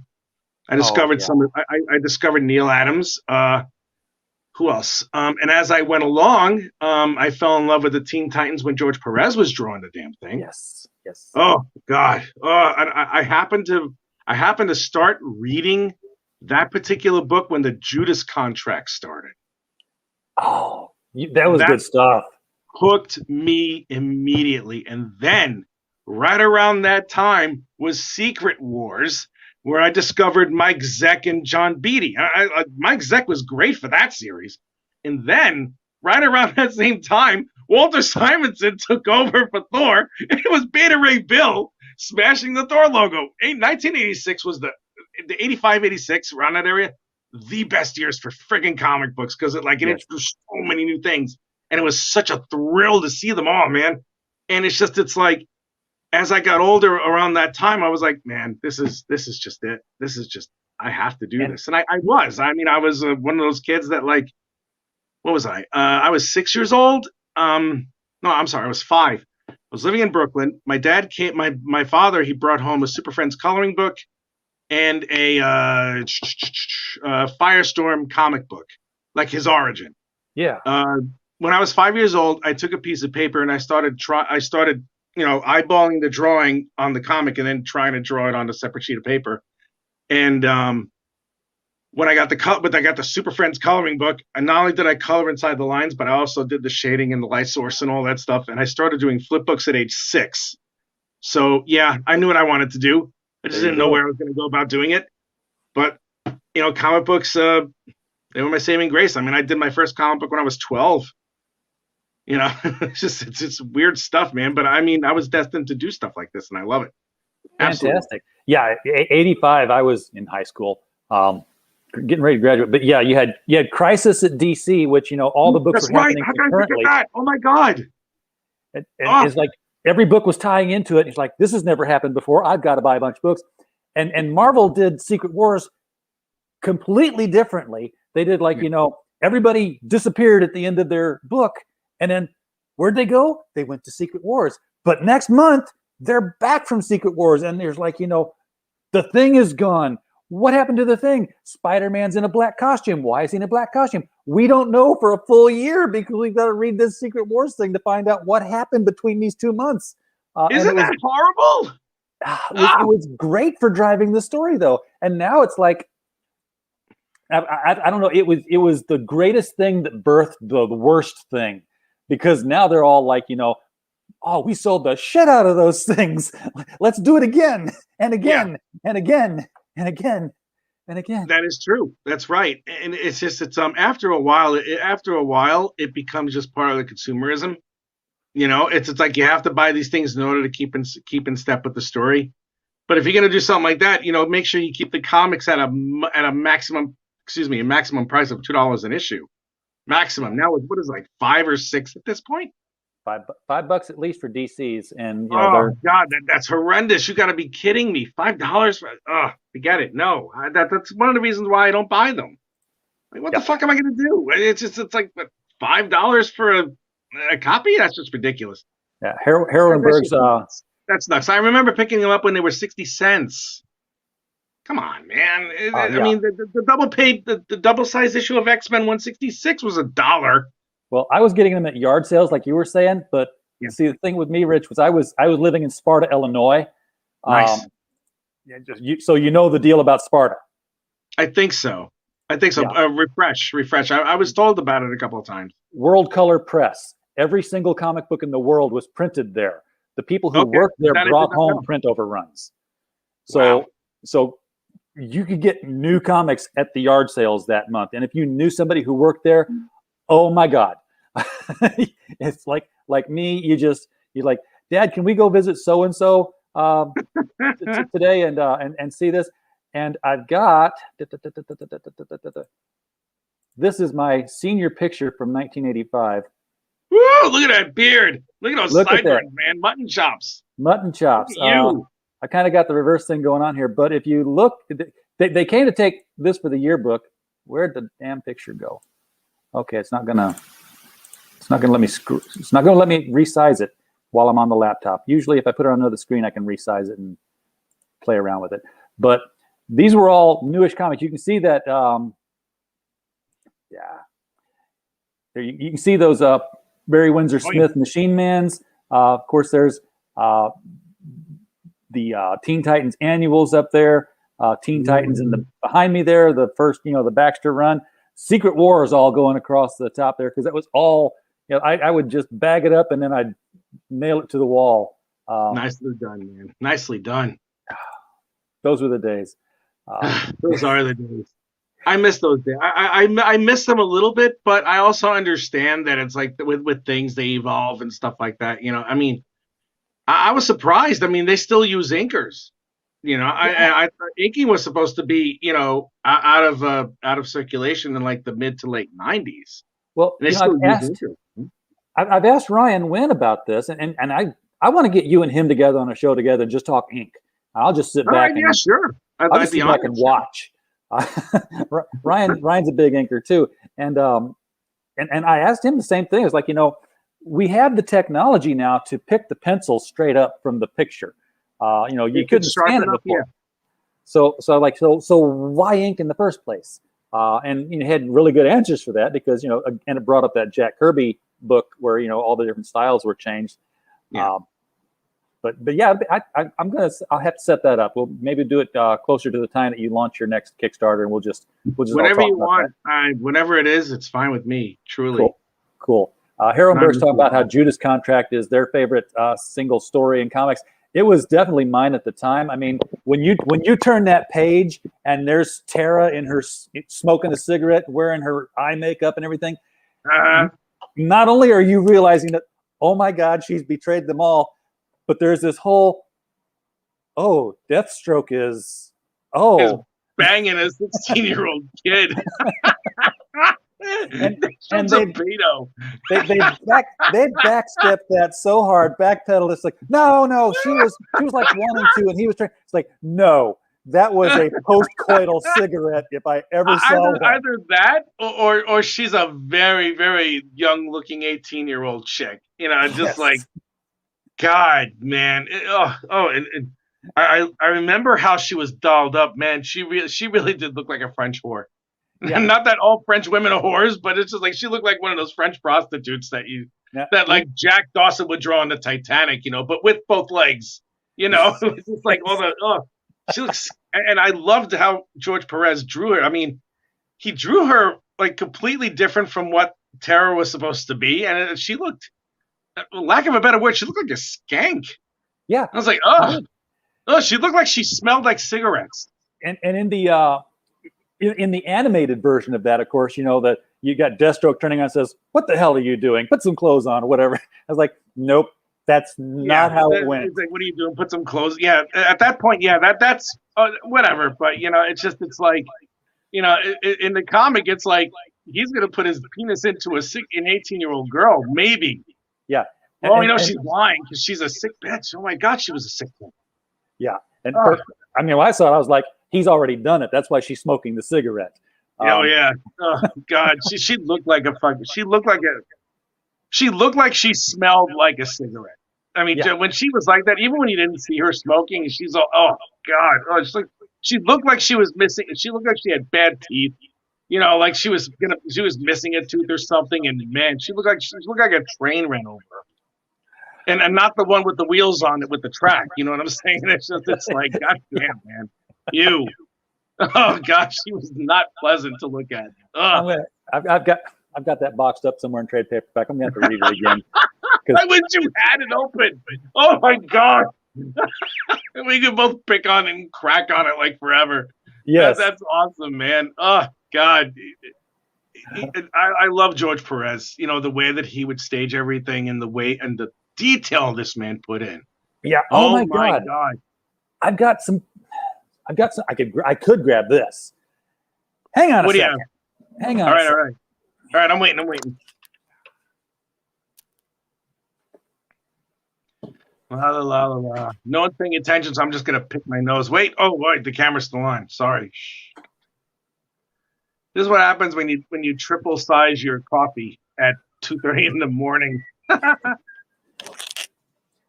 The 80s. The 80s, the wonderful 80s. The comic book industry of the 80s, when they sold portfolios of plates of things. Oh my God. Or the Watchmen plates. Holy shit.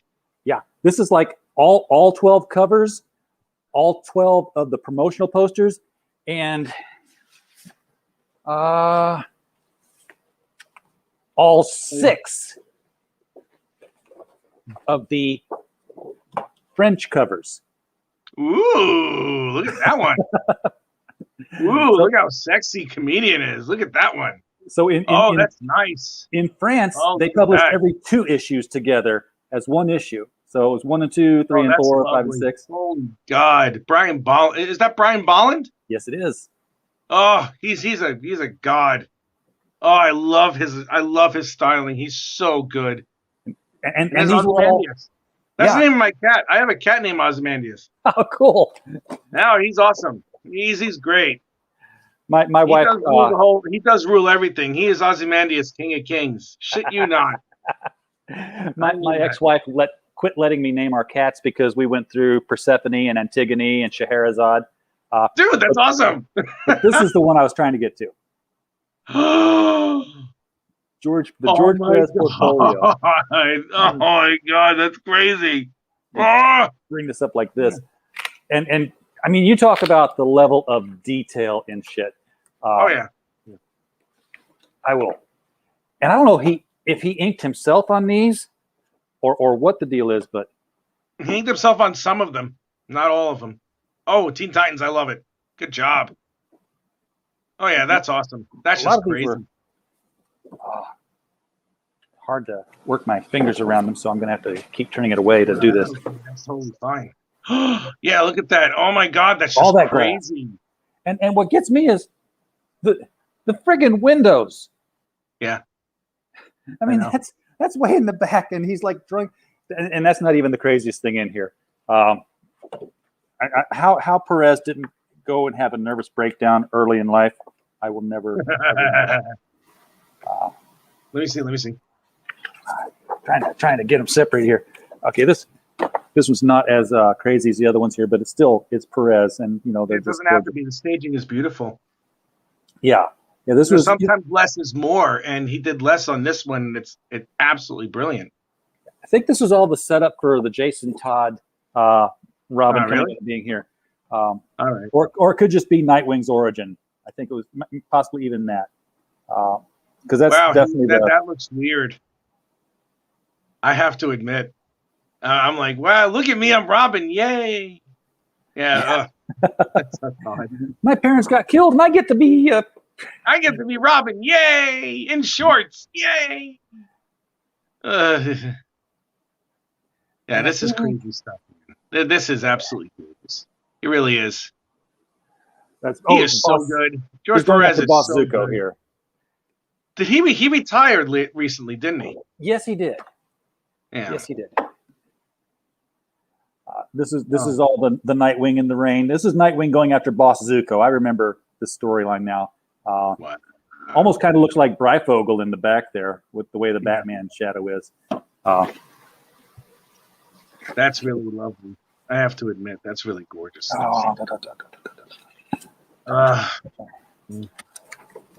You get the effect on the clouds there. Oh my God, that's a stipple effect, isn't it?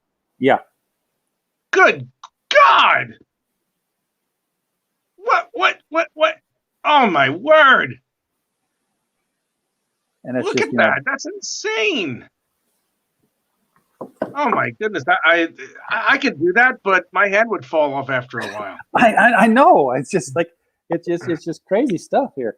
It is crazy stuff. Look at that.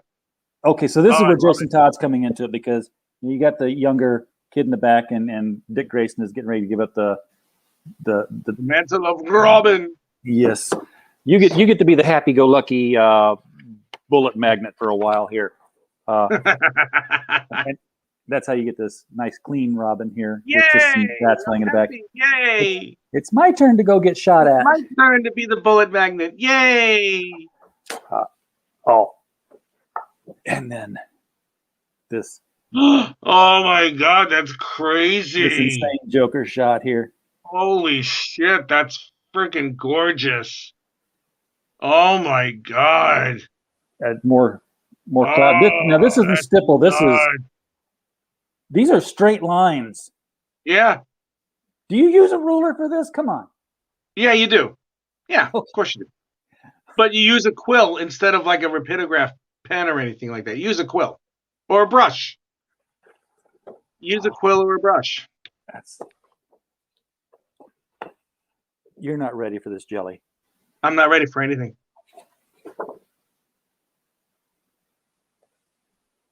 Okay, you see the faces in the trees? Wait. No. There's Robin. Really? And there's Batman. See the jawline? Let me see. Yeah. Oh, okay. Yeah, I get it. Oh. That's all done with tiny little leaves. Oh my God. And that's a big freaking forest they're zooming past there in the Batmobile. That's insane. That is, wow. Holy crap. Would that take them a month? That would take me a year.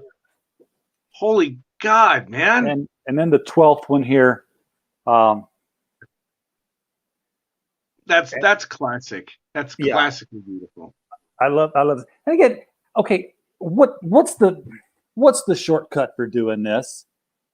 There isn't any.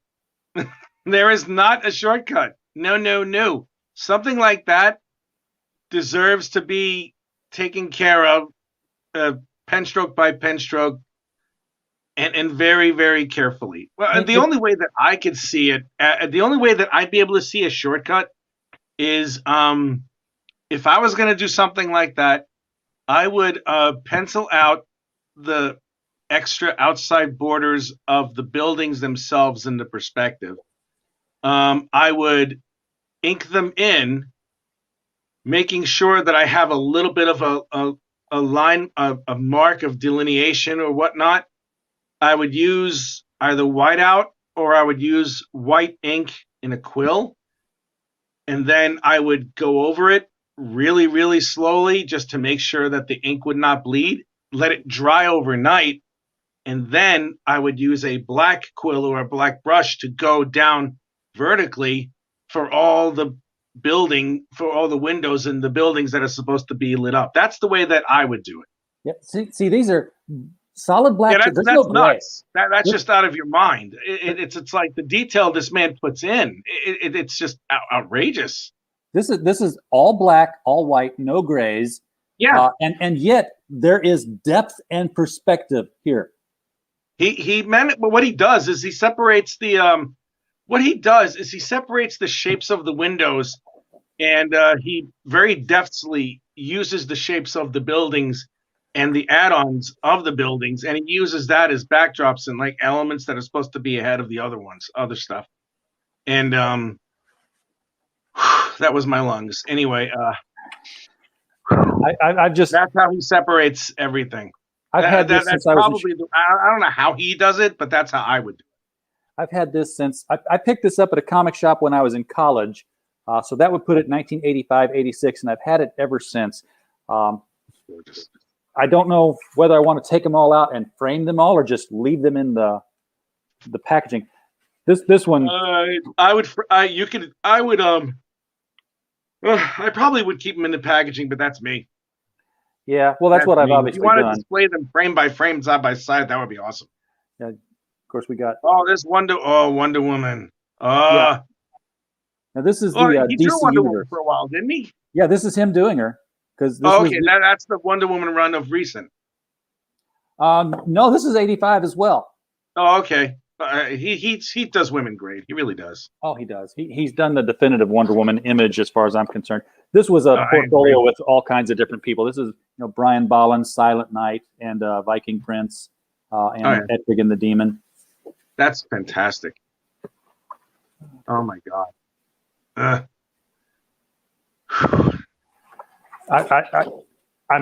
have no idea how this happened. The portfolio cover got water damaged somehow, and yet it didn't get onto any of the prints. So this Bissett and Totleben Swamp Thing, because that was their era as well. Look how gorgeous that is. I know the animal life in this. Yeah, just gorgeous. Oh man, that is really beautiful. Boy. Everyone likes Keith Giffen. I've got to say, I was never really into his style. Keith Giffen is good. I understand.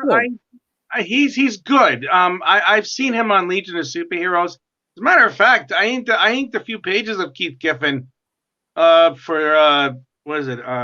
Booster Gold. He took over a few pages of Booster Gold, and I had the honor of inking over Keith Giffen. Wow! Like, holy shit!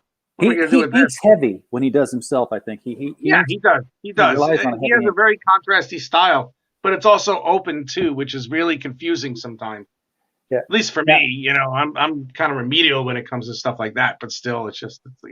Now, if George Perez is Zeus, then this next guy is Kronos, and that is Jose Luis Garcia Lopez.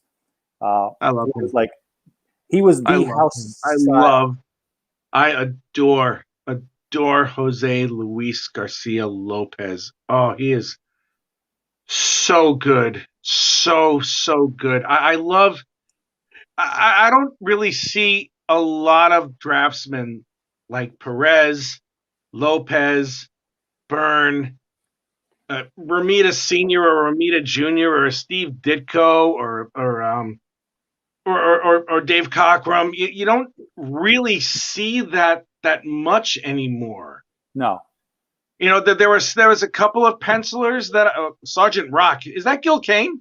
That is Joe Kubert. Oh my God, Joe Kubert. I met him once. It was like touching the hand of Jesus, because Kirby's God. Kirby is God. Joe Kubert is Jesus. Because if I ever met Jack Kirby when he was alive, I don't know. I'd probably die. We had his. I'm happy. That's it. We had Joe's daughter on, and I was like, she's doing a crowdfunding book. I'm like, okay, before I even start, last name that Kubert. She's like, yes, I'm. So Emma was on the show. Emma's his daughter? I believe so. Joe Kubert's daughter or his granddaughter? Because unless that guy was like taking care of business when he was 70, which I wouldn't be surprised. Probably his granddaughter, but it runs in the family. Oh yeah, it does. It does. Andy and I've met.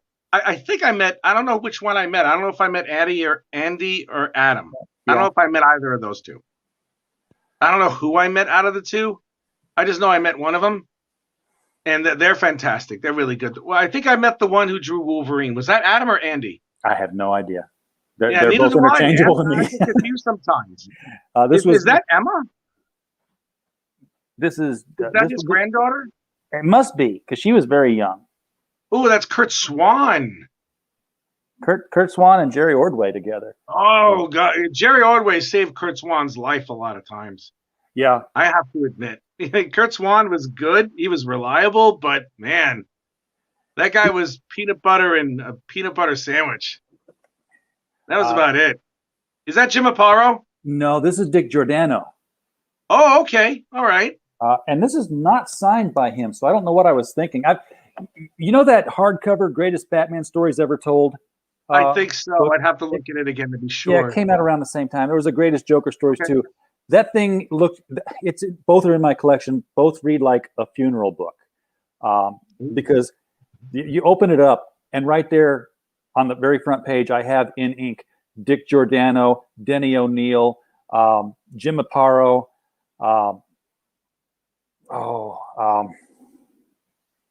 Dang it, I can't remember his name now. There was one guy there who was at Chicago Comic-Con. Everybody's out on the big floor, and I took a side trip down a hallway here where very few people were walking. Walked into an artist room. I turned the corner. Here's this older guy and his wife sitting at just a folding table shorter than the one I'm sitting at now, and behind them this gorgeous canvas painting of Alan Scott Green Lantern. Sheldon Maldoff. I'm unfamiliar with his work. I'm sorry. Golden Age guy.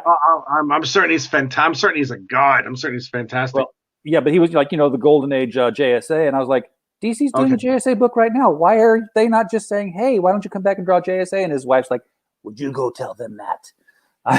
So she was ready for, she was willing to go. But Dick, I love meeting him. I got a picture of me and Dick and Denny O'Neil standing together. I have never met. The only person that I've met of that era was John Byrne, and that was for a minute. That was it. Speaking of whom, a book that did not go anywhere. Which one is that? Is that Next Men? This is Freaks. This was I never heard of it. Well, it was a DC book that didn't last. You can tell, that looks like his Lois Lane right there. Yeah, that's definitely his Lois Lane. But it could have definitely led into his Next Men work too, because that came after, and this book didn't go anywhere with DC. I don't know why they picked that to go in here. And then, of course, the last one is Steve Lytle on Did he Legion pass Superheroes. away? I think he did. Yes. Oh man, I heard about that. And I did get this one signed. So. Oh man, you got him signed. I love this classic X-Men covers. Yeah. Unfortunately, I really didn't know of anything that Steve Lytle did aside from like the redoing of the X-Men, the classic X-Men covers. That's all I knew of him. Yeah, it's to my detriment that I didn't know anything else that this guy was doing. All I knew him from was the Legion of Superheroes too, and he did Legion of Superheroes too. I didn't know that. Yeah, at the time, I used to go to these conventions. I had a Ford Escort, and at the time, like 15 long boxes and these things, and I just shoved everything in there and drove like this because everything was up against my head to go to Chicago. And I unloaded all in my room, and I'm like, okay, now go see who's there, and then run upstairs and grab everything, run downstairs and get it signed, run upstairs, grab something else when I saw someone else. And that's how the cons were then. There wasn't no, hey, so-and-so is going to be at booth 5 if you have the VIP ticket with a pass for this. And okay, who Peter David is, obviously. Yes, I do. You did Great Hulk. It was at the 80, I'm going to say 86 6 convention because the Batman movie was like all over the place. So I'm in line to get. 1989. Was it? It was 89. You're right. Yeah. You're right. Oh yeah, I was out of college then. So 89. 89. I had a handful of Hulks I wanted to get done, and I'm in line to see Peter David, and the line is like a cafeteria line at high school. It's long, but it's not daunting. And there was a guy like 3 or 4 ahead of me, and you could tell that he was like he had mental conditions. He was there with his older father for one thing, who was like holding his hand. So it was like it's like, okay, the guy with a little red wagon and a stack of Hulk that looked like the Sears Tower. And I said, this is not going to go well for him or someone else, because it was impossible stack. And sure enough, so we thought, sure enough, he got to the head of the line. Peter talked to him, shook his hand. Guy was obviously overwhelmed and happy. This is Peter David. He obviously loves Hulk. Peter took the top 5 books of the stack, signed them, and then took the next person in line. Then went and took the next 5 books off the top of the stack, signed them, took the next person in line. Did that back and forth till he signed every goddamn book that kid brought. And I was like, Peter David's earned a place in heaven, as far as I'm concerned, just for that one act of showing how a professional should be. That's what all artists should do. Every single artist should do that and not expect anything in return except for the gratitude and for the people to purchase the comics that they write or draw to begin with. That's really, there's nothing better than that. Yeah. There really is nothing better than that. Having someone appreciate what you do creatively, it's like I've seen that on the face of so many other comic book artists that I run into at conventions. It's like there was this guy who was just next to me. He was just doing his first thing, and it's like he was all nervous that he wasn't going to do anything, and he wound up selling 10 copies of his issue. Now the quality was okay, it was just your standard. I'm doing it myself indie thing. I've never done this before, but the look on his face and the look on the kids' faces who brought those comics to him to sign. The kids were overjoyed, and you see that, and it's like that's really kind of what you do it for, really, because you're there to inspire. You tell these great stories, and people appreciate and love the stories that you tell. And I'm actually really excited for one thing, just to see the look on someone's face when they pick up an issue of whatever I do, and they're like, "Oh, I love it! It's so awesome!" And I'm like, "Thank you." The indie guys. There's what was it? Someone got my book, and he has a 10-year-old son. All right, he has a 10-year-old kid, a boy, and I was shown a picture of the kid. He has it. He has the print that I mentioned before, and it's right next to his Flash poster. And he cannot wait for the second issue. Now, if I can get a 10-year-old boy to like a story about a ballerina who does magic tricks, damn, I think I'm doing okay. You've done all right for yourself. Yeah, so far we'll see. We'll see. The whole connection between the reader and the artist is indie people get that. We've got too many pros now that have become these rock stars that my customer is my editor. And we've lost comic books at the top tier production wise are not being run and or produced by people who love comics nearly as much as they were in the 70s and 80s when you had the Stan Lees and the Dick Giordanos and the Julie Schwartzes and the Jim Shooters. We don't have that. I honestly think that's true. I think. Well, it's a little bit prevalent in the indies too, a little bit there as well. I've seen some podcasts with Kickstarter campaigns where the person who's doing the book, or the persons who are doing the book, they're really just like a mid '90s image knockoff, where it's like all the guys are like super large and the women are super large breasted and there's guns and death. But also along with all the Kickstarter rewards, there's like a shit ton of swag. Yeah. You know, it's like, here, if you get this, you can get the double foil keychain flippy thing, you know, to go along with your gold plated bookmark, you know, your anniversary edition or cover option A, B, or Q. You know, it's like, are you running what are you running, a store, or you're actually trying to sell a comic book? Sell a comic book. Yeah, I do. With Critical Blast Logistics, the other arm of what we do here, I consult with people who are setting up their Kickstarters and their Indiegogos, and you know, inevitably, it's always the first time I'm talking with somebody who's doing their first one. Like, what do you think about T-shirts and hats? And I was like, okay, this is your first book. No one knows who your character is. No one loves your character as much as you do. True. If you do anything with your book, you want a sticker or a magnet, and the sticker should be of your logo, not your character, unless your character is standing on top of or below the logo, because people can Google a logo. If you have a sticker that on your backpack that says Incantesse with a picture of a girl in ballerina tights doing magic, people are going to say, "Oh, what is that?" Incantesse, and they're going to find your book. If you've just got like a guy with claws and blood dripping off, they're going to say, "Oh, cool guy." It's not going to sell a single book because there's nothing that's going to drive people there. Well, here's the bookmark. Here's the bookmark. That's the front, and that's the back. See, now that's genius, because not only do you have the logo, but you've got a little bit of a sample story on the back there. Here's how the panels are going along. Yeah, absolutely. This is on page 35, my favorite page, right over here. So and this is on page 35. This is on page 35. This is on page 43, and this one's page 44, 45. I know everything about my book. I should. I do the damn thing. You should. All right. Well, you know what, Richard? We are going to let you go now. Thank you. I'm going to die in a few minutes. No, it's 3:00 in the morning, man. You said let's keep talking, so by God we did.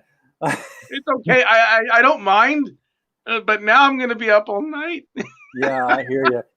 I don't care. I had a blast. Oh my God. Well, thank you for having me on this thing, man. Thank really. I mean, we want you back. We want you back. Oh, you let me know whenever you want. I don't care if it's tomorrow. Just whenever you want. I'd be more than happy.